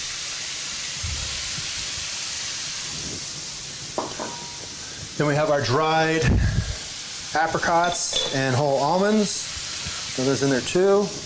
Wow. See, that's kind of crazy. It's like all these things are going in there. That you didn't really think of in a stew. Right. I'm throwing 2 cinnamon sticks in there.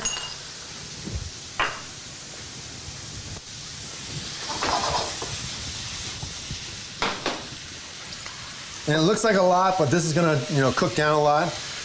I'm gonna add 2 tablespoons of honey. Exact measurement. Oh, of course. Mm-hmm. And then 1 big pinch of saffron. Then I'm gonna add about 2 cups of chicken stock. This morning I made some chicken stock. Oh, okay. Because you make your own chicken stock, right? Yes, of course I do. Every time. You didn't find any in a box in the cupboard. That's why you had to make your own. That's right. Although you would have done it anyway. But. Okay, so as you can see, we got all of our stuff in there. Wow. Just going to kind of wiggle that down. We're going to bring it up to a simmer. Is that going to take a little bit, Chef? Yeah, it's going to take about 40 minutes. Just, this is the thing that used to infuriate me is my old chefs at pastry school used to say, oh, well, cook it till it's done. I'm like, that doesn't give me any time frame, okay? But it's true, I'm sorry, Till it's it's true. done. Till it's done. Okay. So, yeah, we got a little cook time. All right. Well, then I guess why we simmer that and reduce it. Yes. Correct terminology. We'll go ahead and throw it back to you guys in the studio.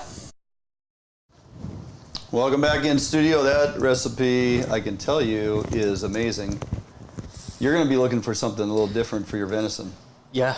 Right? Oh, yeah. This one here, it's really not that hard to do, and it is freaking amazing. Yeah, that's a new one for me, too. I've never seen that before. Yeah. So that'll be one that I think I know where you can get that information. I do, too. So, anyway. I can smell it. All right. We're going to actually jump out for a quick break. We come back, round 2.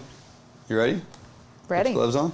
Got a few good questions coming in, Barnum. Yeah. From folks tuning in tonight. So want to make sure we get that. We're going to talk with Julia and Tom.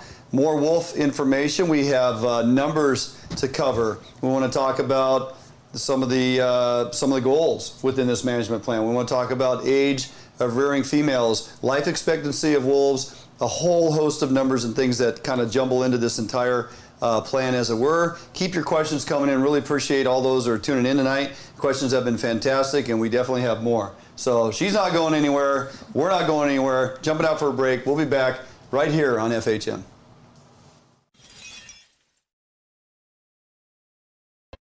At metal supermarkets, we understand your need for fast access to a wide variety of metals, so we've made it easy.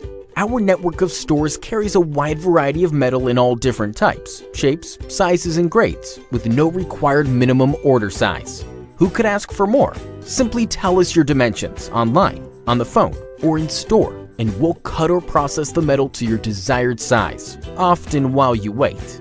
We offer same-day service and can deliver the metal right to your door or job site. We even source hard-to-find metals, so no matter what you're looking for, metal supermarkets can provide it for you. And we're conveniently located with brick-and-mortar stores in Seattle and Portland, so you can check out our extensive stock for yourself.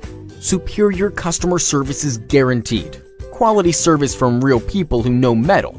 We are the small quantity metal experts. To place an order, simply call a store to talk to one of our knowledgeable customer service representatives. Fill out a quote request online, order off of our e-commerce website, or visit one of our many locations and pick out the metal you want. Whether you're a small or large business, government, homeowner, or hobbyist, we make it easy for you to buy the exact metal and just the amount you need. We've been doing this for over 30 years, so we know how to get it done. Metal Supermarkets, the convenience stores for metal.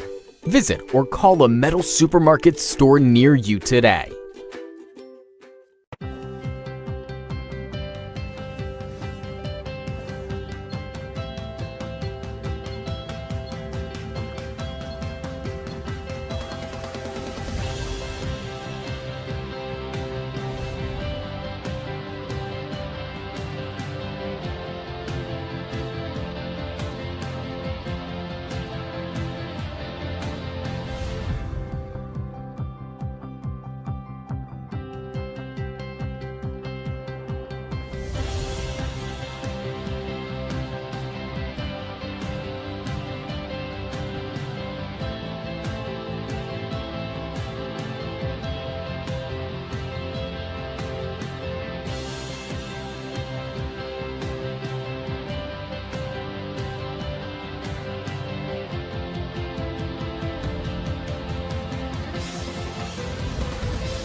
My mic on? Yep. Hey, welcome back in studio. Dwayne England, Kelly Barnum, of course. That'd be the normal routine. Yep. And then Julia Smith and Tom Ryle from WDFW. Julie is the current and outstanding, well-known, getting better well-known. Thanks, you. Wolf coordinator. Right? Oh, you got to get your face out there. So people's like, Right. who's this crazy lady behind this wolf plan, right? Yeah, so now when they think of wolves, they'll think of you. Oh, great. That's what I always wanted. Cool. Knock your doors. Yeah. She's forgotten more about wolves than we'll ever know about Oh, wolves. I know. So it's like, my Talked to her gosh. for 5 minutes ago. I'm dumb now. I'm going to leave. Yeah. Okay, let's talk about this wolf recovery plan objectives. I mean, what truly is the goal? And you know, are we getting there? Are we reaching the goals that have been set forth? And you know, what truly is that goal? What's that look like? Yeah, so as we talked about in the last segment, so there's specific goals in terms of number of breeding pairs and statewide distribution. And so are we there in terms of the 2011 Wolf Conservation and Management Plan? And the short answer is no, right? Because we don't have the statewide distribution. We're missing wolves in that third recovery zone, the Southern Cascades and Northwest Coast region. In terms of numbers, though, we're at 15 breeding pairs in the state. So we're getting there. And again, biologists in the state are confident that those numbers will go up and it will happen. And so then the other piece of this is that a species listing status depends on whether it's in danger of failing in the state and not recovering. And so there's that bit of it too. And so this is actually the year that a periodic status review of gray wolves was initiated in the state. And so that's going to involve population viability analysis, population modeling that's going to provide the current picture of how the wolf population in Washington is doing as it stands right now, sort of apart from those recovery goals that are laid out in the 2011 plan. Gotcha. So are there any avenues in the plan or any plans within the agency or talk in the agency of translocating wolves to meet management goals to expedite the process of wolves getting in the western quadrant? Right. So there was some legislation related to that. Recently. Yeah, right? recently. It was actually the reason why I'm here in this state. I was actually originally going to write an environmental impact statement about translocation specifically. Oh, okay. But because this wolf post-recovery planning process was also due to begin right about this time, and when I say post-recovery planning, I don't want to confuse folks. It just means writing an updated wolf conservation and management plan for when wolves are state and federally delisted in Washington. So a new plan to guide their management. There has to be a plan in place to manage them after the delisting. It can't just be carte blanche, everybody go get your guns and let's go get some wolves. I mean, we got to have some control measures in place, and that's what we're talking about. Right. Yep. And so translocation will be considered in that plan. And so that could help us get toward that statewide distribution that's called for in the 2011 plan. But again, it's something that has to be fully fleshed out, fully looked at from all angles, because that's obviously a really controversial topic to move wolves around, since that's not something that Washington has done. Right. So as we meet that management plan then, and we reach recovery goals, what level, or do we know at this point, what level the hunter will play in the management of wolves? And as a two-part question, knowing that the Colville tribe is now hunting wolves, is that information that you guys have access to? And can we use that as a model to predict how hunting wolves in certain quadrants will happen, much like we can follow along there and see how it's affecting wolves in that area? Right, great questions. And the answer to both is, I don't know. So what role will hunters play in managing wolves? So wolf hunting, I can already tell you from scoping comments that we've received for the post-recovery plan, we know that that's at the forefront of folks' minds as far as how that'll factor into wolf management. And the answer is, I don't know. It's very possible, and it will definitely be laid out in the alternatives, that wolves could be listed as a game animal and you could potentially have a hunting season on them. Now, I don't know if Washington will go in that direction. It's something that the department is required by law to go with. We have to create something for Washington that works for our public at large. And when we talk about wolf hunting, period, that divides the room immediately, right? And so what we would think about doing is, setting the stage for creating, again, a plan that works for everybody to the best of our ability, considering that we've got diametrically opposed views. So that's a long answer to say, I don't know. And then Colville. But they, we'll jump to Colville. But other states have implemented that type of practice. They've looked at the wolf population. The recovery plan has met the benchmarks. They've introduced them as a game species. And the fact is, we as hunters collectively are not very good at hunting very smart predators. We're not very successful. Montana proved that the first few years after the delisting, and they were basically selling over-the-counter tags to hunters, albeit in-state or out-of-state hunters coming in, $50 over the counter. You could buy in addition to your big game permits and tags. And I remember having an interview back then when this was all kind of hitting the news. They sold upwards of 200 the first year. They were successful in killing 2 wolves. Wow. Numbers like that. The guy was kind of like, it was an eye-opener to us that large game hunters who have not practiced the skills of actually going after a very smart predator who knows long before you know they're there, they know you're there. And we just proved as a hunting community, we're not very successful in that. And I get it, and you kind of said it, Julie, is that everybody's just like, yes, we want to go hunt wolves. It's like, well, hold on, because even if we do ever get there, I guarantee we're not going to be very successful or as successful as these guys think they are. And just to provide the opposite perspective, because I always gotta keep all the perspectives in the room, right? From the other type of perspective, folks would say, well, they've harvested hundreds of wolves in the northern Rocky Mountain states, Idaho, Montana, Wyoming, where there are seasons. And so hunters are successful, but yes, it's a relative thing, right? It depends on how you look at it, for sure. So going back to the Colville tribe, are we sharing, is the tribe sharing information with us, and are we kind of using that as a model to look what we can do with management moving forward? So the tribe shares information with our biologists, but it's more like absolute numbers information, so our survey data is complete. So when we provide counts of how many wolves, how many packs, how many breeding pairs, how many mortalities, that kind of thing. So that's one number. It's not like the tribe information is left out of that. Okay. As far as whether that's going to be used as a model going forward, I don't know about that. And the important thing to note for folks is this is the first year that the Colville had designated a season for wolves that doesn't have a quota and doesn't have a closed season. So previously they had a quota and they had a closed season, or a part of the year where the season was closed. Recognized season. Exactly. Do you know why they would open it up with such wide parameters? I actually don't know that, and I'm not going to speculate why. No speculation. But it's kind of interesting approach. We don't know at this time how many wolves have been harvested, and that's information that they would share at the end of the year. Okay.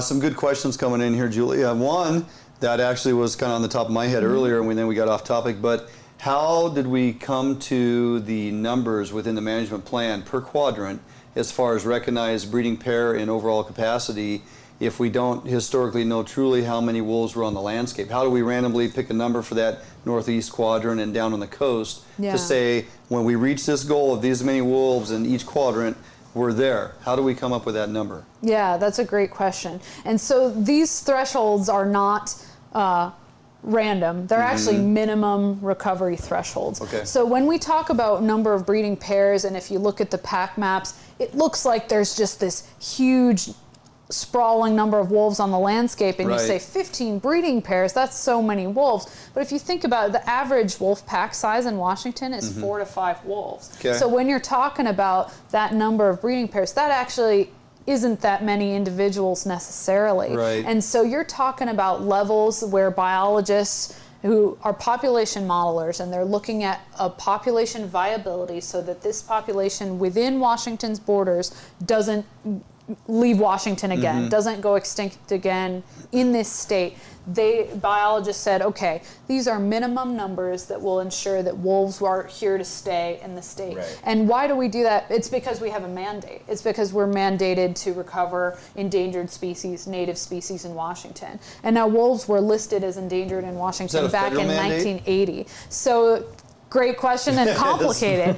So in Washington, there's two answers. Right. Statewide, they are state endangered. And that's because, again, they were listed as state endangered in Washington back in 1980. And we don't regionally list species in Washington. And a lot of folks ask why and say, hey, well, we should regionally delist or do that. Right. But remember, we're not just thinking about wolves in this state. We can't do this single species management. Right. If you said regional delisting for one endangered species, that could have implications for every endangered species in the state. And so we want to make sure that we're not doing something special for wolves there. And that state endangered listing is statewide. Now, but the federal listing status is different. In the Eastern Recovery Zone in Washington, they are federally delisted. That's right. Yep. And they're part of the Northern Rocky Mountains distinct population segment. But the western 2/3 of Washington, they are federally listed. Right. And Washington as a state doesn't have have anything to do with that listing status. Right. And so on March 15th of this year, the U.S. Fish and Wildlife Service put forth a proposal to delist wolves across the lower 48 United States. Now that would have an effect on Washington. That would affect wolves in the western 2/3 of the state, but we don't know yet what the outcome of that process will be. Do they have a sunset on that or a timeline that they figure they'll move on that? Not that I know of, and a lot of it was open for public comment for a while, then it was open for peer review. But again, any kind of wolf decision tends to be very controversial and tends to be litigious, meaning that no matter what way you go on it, you probably are going to get sued. Well, WDFW has been slammed with a couple lawsuits from folks on the East Coast. That's right. We got organizations out of Maryland and Virginia that are slamming lawsuits against WDFW for your management practices relative to wolf recovery. I'm like, you people aren't even here. Right. Barnum and I kind of tore this up last week. It falls in lines with Inslee's letter and, you know, where he's getting his information from. And the whole thing was just like, this is absurd. We have a program in place. We have an advisory committee that weighs in, and you know, I've gone online because I have all kinds of free time, so I just sit there and read, you know, what you guys put out there from the minutes of your meetings and whatnot. Where do these people even get their information from? It's like, don't you have better things to do on your East Coast and worry about our wolf management plan over here? You know, so yeah, I think with any of these matters, you know, you've got the science, right, and then you've got the politics, and it's very dicey when you start mixing those two things. And then if you add the third layer of emotion to it, when you have something like a wolf, it makes it very complicated, and it's really quick for people to rush to judgment or rush to their own assumption of what's happening. Yep. And I think, you know, this is just a case where, you know, we try to lead with good science. Yep. We try to, you know, follow good policy. We have people like Julie on board who just know this stuff inside and out. Yep. And really all we can do is share the information and hope that people can dig in, understand the process a little bit, and you know, try to come up with an informed decision about their position. Yeah. Before we jump out for break, Julie, let's real quickly, let's talk a little bit about age of wolves. Yeah. Breeding females, life expectancy. I think there's a lot of misconceptions out there that these wolves live 10 to 15 years. They don't fight amongst themselves. They don't attack ones within their own pack and/or in another pack trying to come into the area. They're very territorial. There's a lot of infighting, which you were mentioning earlier. You know, there's control measures there, whether it's you know, by man or naturally, that sometimes keep your wolf numbers just where they're at. I mean, this is where they're at, and they vary by a few over the course of time, but they're there for a reason. There's some impacts on wolves based on their life expectancy and how they fight amongst themselves. Right. There's a lot there. And you said, oh, wolves living 10 to 15 years. And my first thought was, well, sure, in captivity, but no. Pet wolf, Barnum? Yeah. A wild wolf is lucky if it gets to 5 years old. Yeah. And so we got to go back and talk a little bit about wolf biology. So wolves are not like cougars and bears, where cougars and bears typically have one male that mates with a lot of different females. It's one male that overlaps a territory of multiple females. Right. Wolves are different. The vast majority of wolves are monogamous pairs. A male and a female meet up and they have babies, just like human families. And so a wolf pack... Multiple years. Yeah, yep. A wolf kind of like Canadian geese. Right. Yeah. And so they're kind of rare in that way and different in the biology of lions and bears. And so you've got a pair that meets up, they breed, and so those animals will grow up, those pups. Some of those pups will stick around as subadults, and then a new litter is born. And so that's all a wolf pack is. It's a wolf family. And some people think that's a fluffy term, but it's just facts. That's what they are. And so how often do they pup? How often are they breeding? Once a year. So their breeding season is in January, February. And if you want to think about like a midpoint, you can think about Valentine's Day. The wolves getting together and breed. And so they're, they are nice. You should do little hearts to overlay on the screen. Yeah. I don't think so. And so they breed. They've got a 63-day gestation period, and they den in April or May, and so that's when they give birth. And so then those pups grow up, and they have rendezvous sites into the late summer and fall. A rendezvous site is different from a den. You can think of a den as, you know, any place where those pups are actually born when they're real small. And then rendezvous sites are as the pups get bigger and the pack goes off and hunts and leaves the pups. It's where all the animals meet up and they leave those animals behind. And what's the average number of pups female per litter? 4 to 6. 4 to 6. 4 to 6 in a litter. But how many of those do you think survive a year? I mean, in the wild, it's probably low. Yeah, it's right around 50% is a really general number. What is removing 50% of pups off the landscape? So I like to call it the trials of infancy. You think about a wolf pup, when it's born, it's about this big. Their eyes are closed, their ears are closed, they're completely vulnerable to anything. And so like any other critter, wolves are limited by nutrition, what they are able to find to eat, how many pack members are there to feed. So some of these animals may just starve. They're also subject to disease, to parasites, to their own predation. Other animals, bears, cougars can depredate wolf dens. Sure. So there's all kinds of competition out there that keeps wolves from growing up, right? Yeah. And then also when you get into fall hunting seasons, a lot of wolves are illegally taken that way, and so they don't make it. But that's again pretty normal. That's why you'd have 4 to 6 pups, is because 50% survive. Yeah. And so those animals, when we think about the growth trajectory of wolf populations, a lot of people are used to seeing graphs of wolf populations just growing exponentially. And those graphs aren't wrong, but it's because the wolves were coming into an environment where there were no wolves on the landscape. No competition. Yep, It's a free-for-all. exactly, and no closed territories. But the thing is, wolves can't live on top of other wolves, so they are very territorial. They will hold and defend a territory, and they do kill each other. So wolf populations do plateau. They do level off once territories are filled. But for people, the level of conflict for people, as far as livestock goes, or the number of wolves that people are willing to tolerate, often that's lower than what the biological carrying capacity is. And so that exponential growth doesn't just keep growing and growing and growing until there's no resources left. It's just about open territory. We're going to jump out for a break. Before we do, one final question. Somebody had posted up here, I saw, in relation to, let's say, a pack of wolves. Let's say we got 6 wolves in a pack. How often do those wolves need to kill and eat to sustain life and be, you know, find nutrient?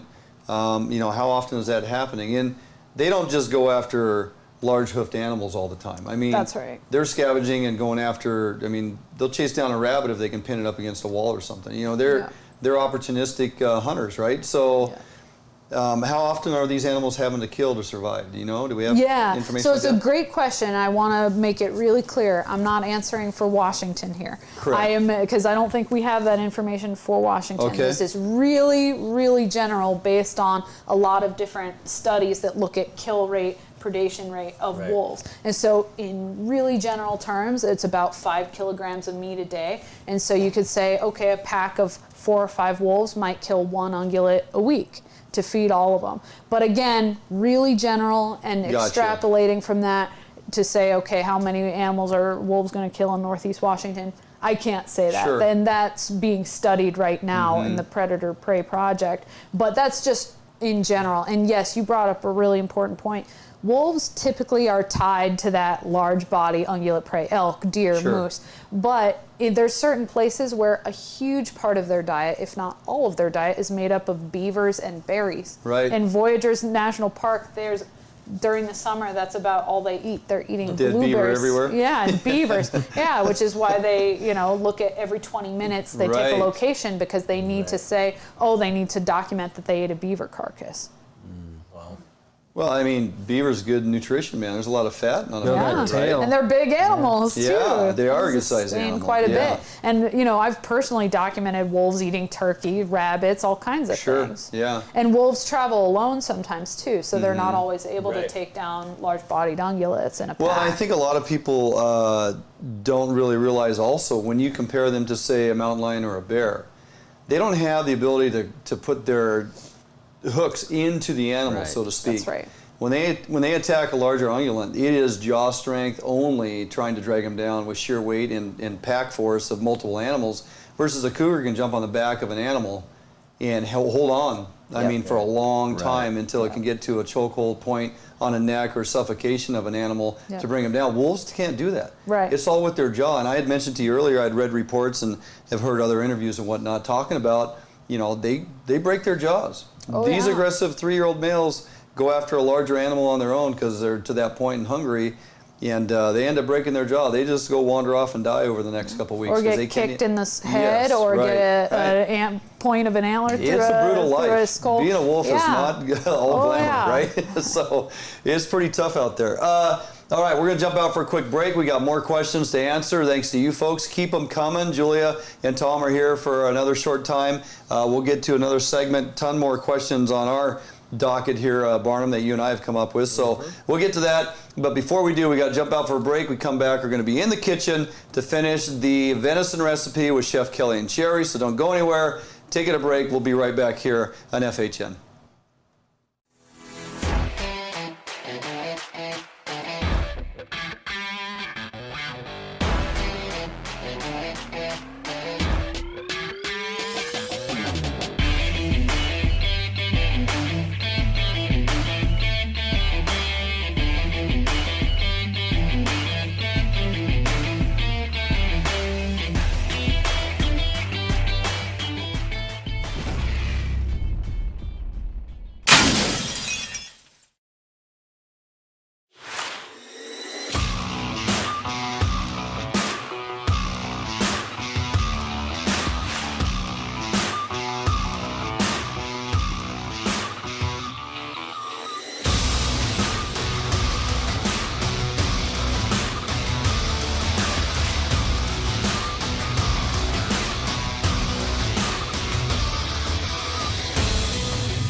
At Metal Supermarkets, we understand your need for fast access to a wide variety of metals, so we've made it easy.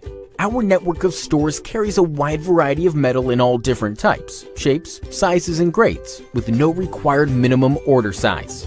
Who could ask for more? Simply tell us your dimensions online, on the phone, or in store, and we'll cut or process the metal to your desired size, often while you wait.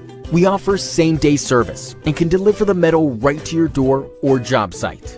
We even source hard-to-find metals, so no matter what you're looking for, Metal Supermarkets can provide it for you. And we're conveniently located with brick-and-mortar stores in Seattle and Portland, so you can check out our extensive stock for yourself. Superior customer service is guaranteed. Quality service from real people who know metal. We are the small quantity metal experts. To place an order, simply call a store to talk to one of our knowledgeable customer service representatives. Fill out a quote request online, order off of our e-commerce website, or visit one of our many locations and pick out the metal you want. Whether you're a small or large business, government, homeowner, or hobbyist, we make it easy for you to buy the exact metal and just the amount you need. We've been doing this for over 30 years, so we know how to get it done. Metal Supermarkets, the convenience stores for metal. Visit or call a Metal Supermarket store near you today. Hey everyone, welcome back to the kitchen. We're here with Chef Kelly. I can touch you if I want to. And we've been cracking up during the whole break, and now we got to get serious here, Chef. Oh, sorry. What were we working on? We are working on a venison tagine. Okay, this is my self-proclaimed best stew of all time. Best. Look at the colors. Isn't that cool? Kind of yellow. It is. It's beautiful. That's from the saffron and all the turmeric in it. Okay. Okay. So when you're reducing this down, this venison just kind of falls apart. That's perfect, right? So that's what we're looking for, and we kind of reduced our liquid down a little bit, and. So the flavor profile is you want to kind of toe the line of a little bit sweet, a little bit salty, and so that's what you're looking for on this. Okay?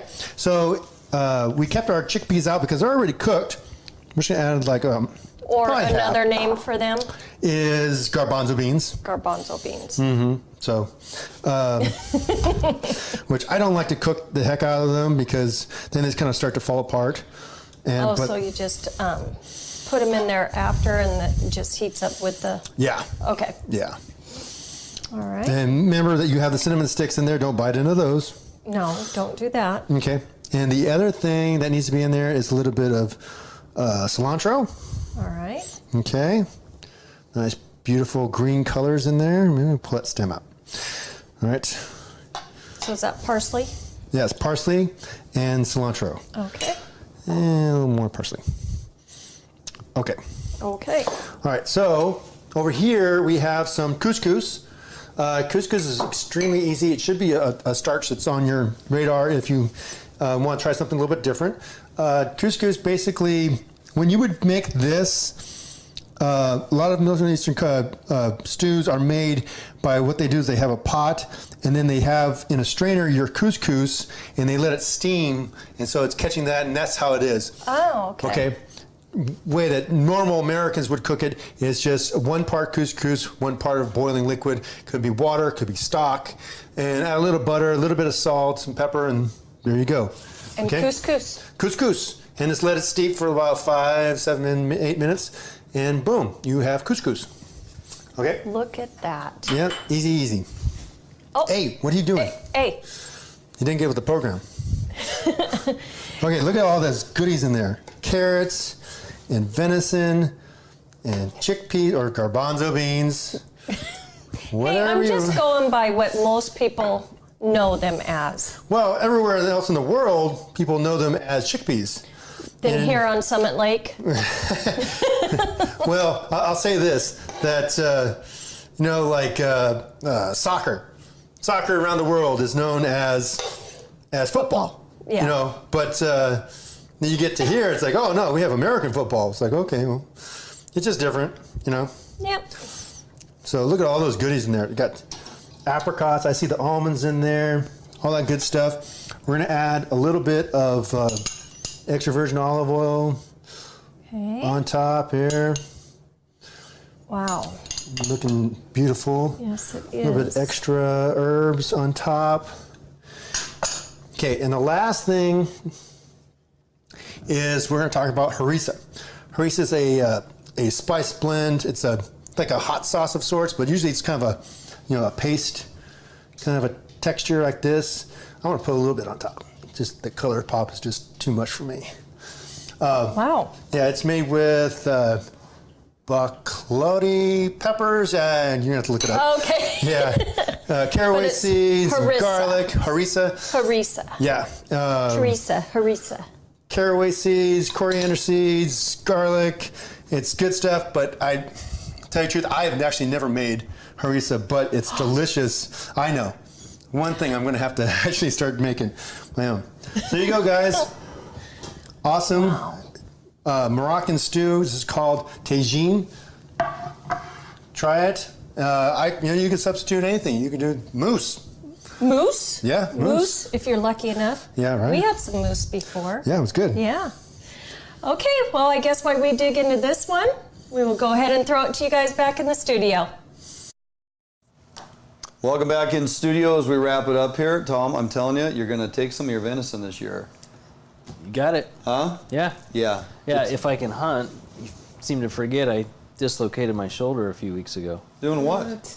Elk hunting. Oh, that's right. Yeah. You took yourself to the ER. Yeah, I did. And posted a picture up on social media. Well, actually, no. I called 911 and got an ambulance to the ER. Oh, you did? In Astoria, Oregon. Well, you said you forgot. You're right, I did. I totally forgot. So I'm helping my daughter. Hopefully she can tag her first deer this year. Are you unable to draw a bow right now? No, I can't. You can't do anything? I can't lift. I can't do anything for another month at least. So I'm out.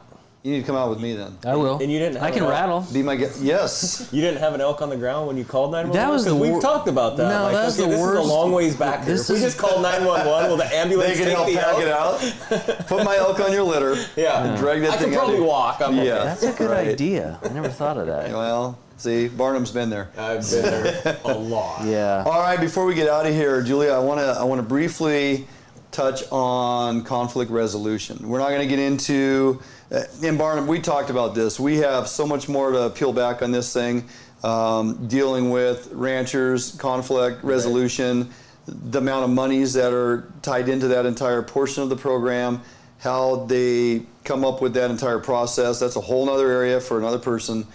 Ungulate specialist, we're going to hopefully get in here. Tom will work through you to try to make this happen. Truly talk about the impacts that wolves in Washington State are having on the ungulate populations, especially in that northern east quadrant, and just kind of what's going on there. But so before we wrap it up tonight, as we've basically walked through a process here trying to educate everybody on truly what the wolf management plan is about, where it derived from, how it's been put into place, the fact that wolves were not just reintroduced by opening up a cage and telling them to run free. I think you've done an amazing job in divulging all those rumors and truly telling what this plan is all about, where it came from, and where it's currently at. So before we get out, let's talk about that. As we all know, Inslee last week fired off a letter to WDFW Director Sue Swin, basically stating stop killing wolves, and had some insight there from either himself or persons he was listening to use more deterrent measures and to work with the Forest Service, and maybe it ends up that we start relocating some of these herd animals. I mean, he had a whole bunch of stuff in there, but at the end of the day, deterrent measures are utilized. This is a process that was developed out of committee. The committee was formed by a multitude of folks from all walks of life. Tom, you had mentioned conservationists, ranchers. There's a gamut of folks on this. Right, environmentalists. Environmentalists, it's right? a broad audience of folks who have the opportunity to weigh in and help guide this whole policy. So there's a process in place, Julie. Walk us through kind of that progression of deterrence before WDFW has to finally make that decision that we need to exterminate a wolf. Sure. So I want to first talk about the Wolf Advisory Group. So that is the group that you're talking about that developed the 2017 Wolf Livestock Interaction Protocol. And that's a protocol that guides not only lethal removal, and a lot of people call it the lethal protocol, but it's not the lethal protocol. Actually, if you read it, most of it is about the non-lethal deterrence that folks should consider have in place before we approach lethal removal and consider it. So anyway, the Wolf Advisory Group is an 18-member citizen stakeholder committee. And so they're an advisory body to the department. They aren't a decision-making body, but they come together and have extensive 2-day meetings where they get into the nitty-gritty of all of these issues. And now these are environmentalists, these are hunters, these are livestock producers, and these are folks that are just at large that don't have affiliations. But we have livestock producers, ranchers sitting on the same group as the director of a wolf sanctuary. Where else do you see that? And these people have relationships with each other. They have friendships with each other. They call each other, and they work toward cohesion, collaboration, and solutions. And that's what the department supports. We know that any wolf management strategy is going to depend on people seeing each other as human beings and talking to each other, no matter what your perspective is on wolves. And we don't guide people's perspective on wolves. That's not what our job is. It's that we humanize people that deeply care about the issues one way or the other. So they came together and developed this protocol, and it basically has a number of non-lethal proactive deterrents for livestock producers to consider using. And so they work with our conflict specialists, and they have to implement at least 2 on their operation, whether that's a public grazing allotment, a private operation, what have you. And often they do a lot more, and they'll go above and beyond and put in a lot more measures than that. And then there have to be a certain number of depredations. Roughly, it's 3 in 30 days or 4 in 10 months. But again, that's not just a count and we say, okay, this many depredations and we're moving to lethal.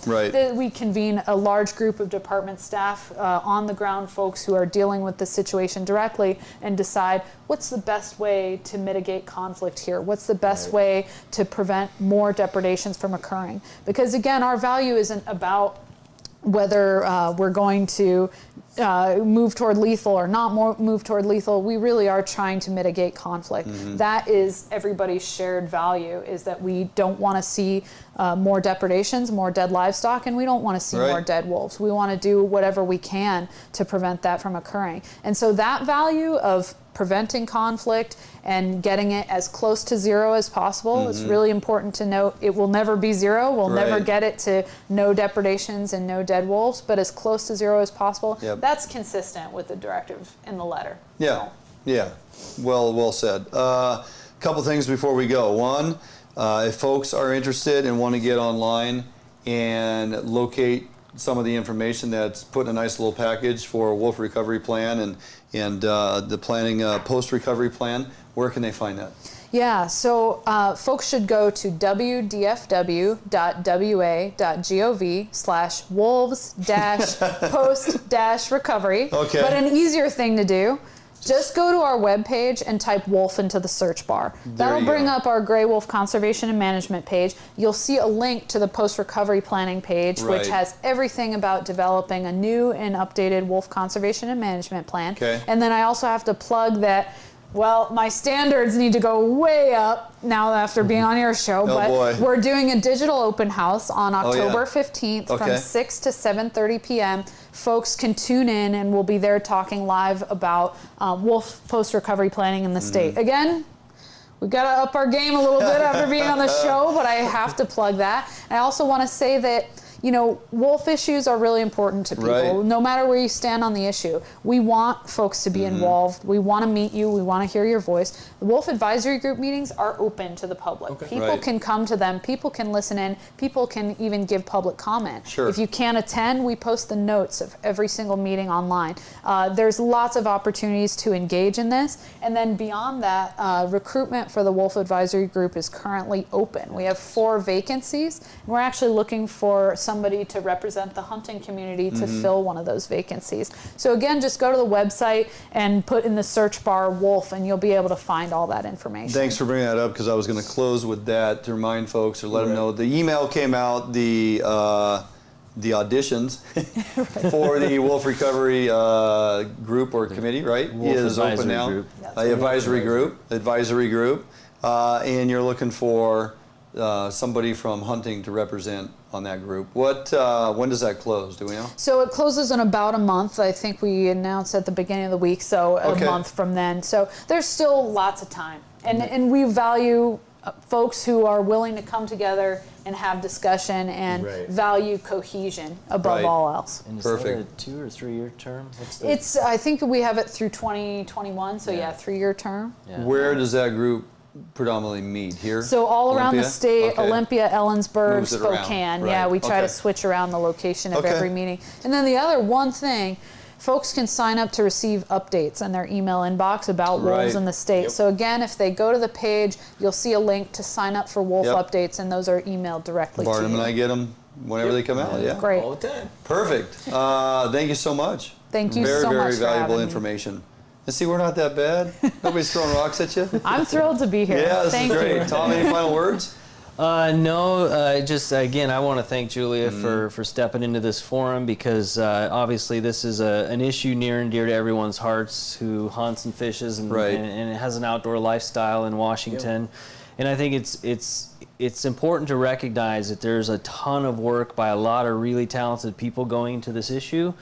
And we've got to have people involved, and we've got to have people educated and really, willing to put in the boots on the ground work to get involved. And instead of, casting blame or this, that, and the other thing, there's actually avenues to get involved and get your voice heard. And we open, we want an open dialogue with the public about these issues, because they're important to us just as well. I mean, it's important stuff, and it's historic for our state. It really is. It's in infancy stages. I mean, just as you look at this thing, as it's evolved over the last 10 years, and you're like, this thing's out of control. Well, you know what? 10 years. I mean, it's still early in this recovery plan. And the benchmarks are 2021. It's a constant process of establishing protocol and reevaluating, isn't it? That's right. Adaptive management. Yeah, that's absolutely. What it is. So not unlike any other management plan, whether relates to elk, mule deer on the east side. It just, it's very similar, same. We just happen to be dealing with a very interesting predator, right?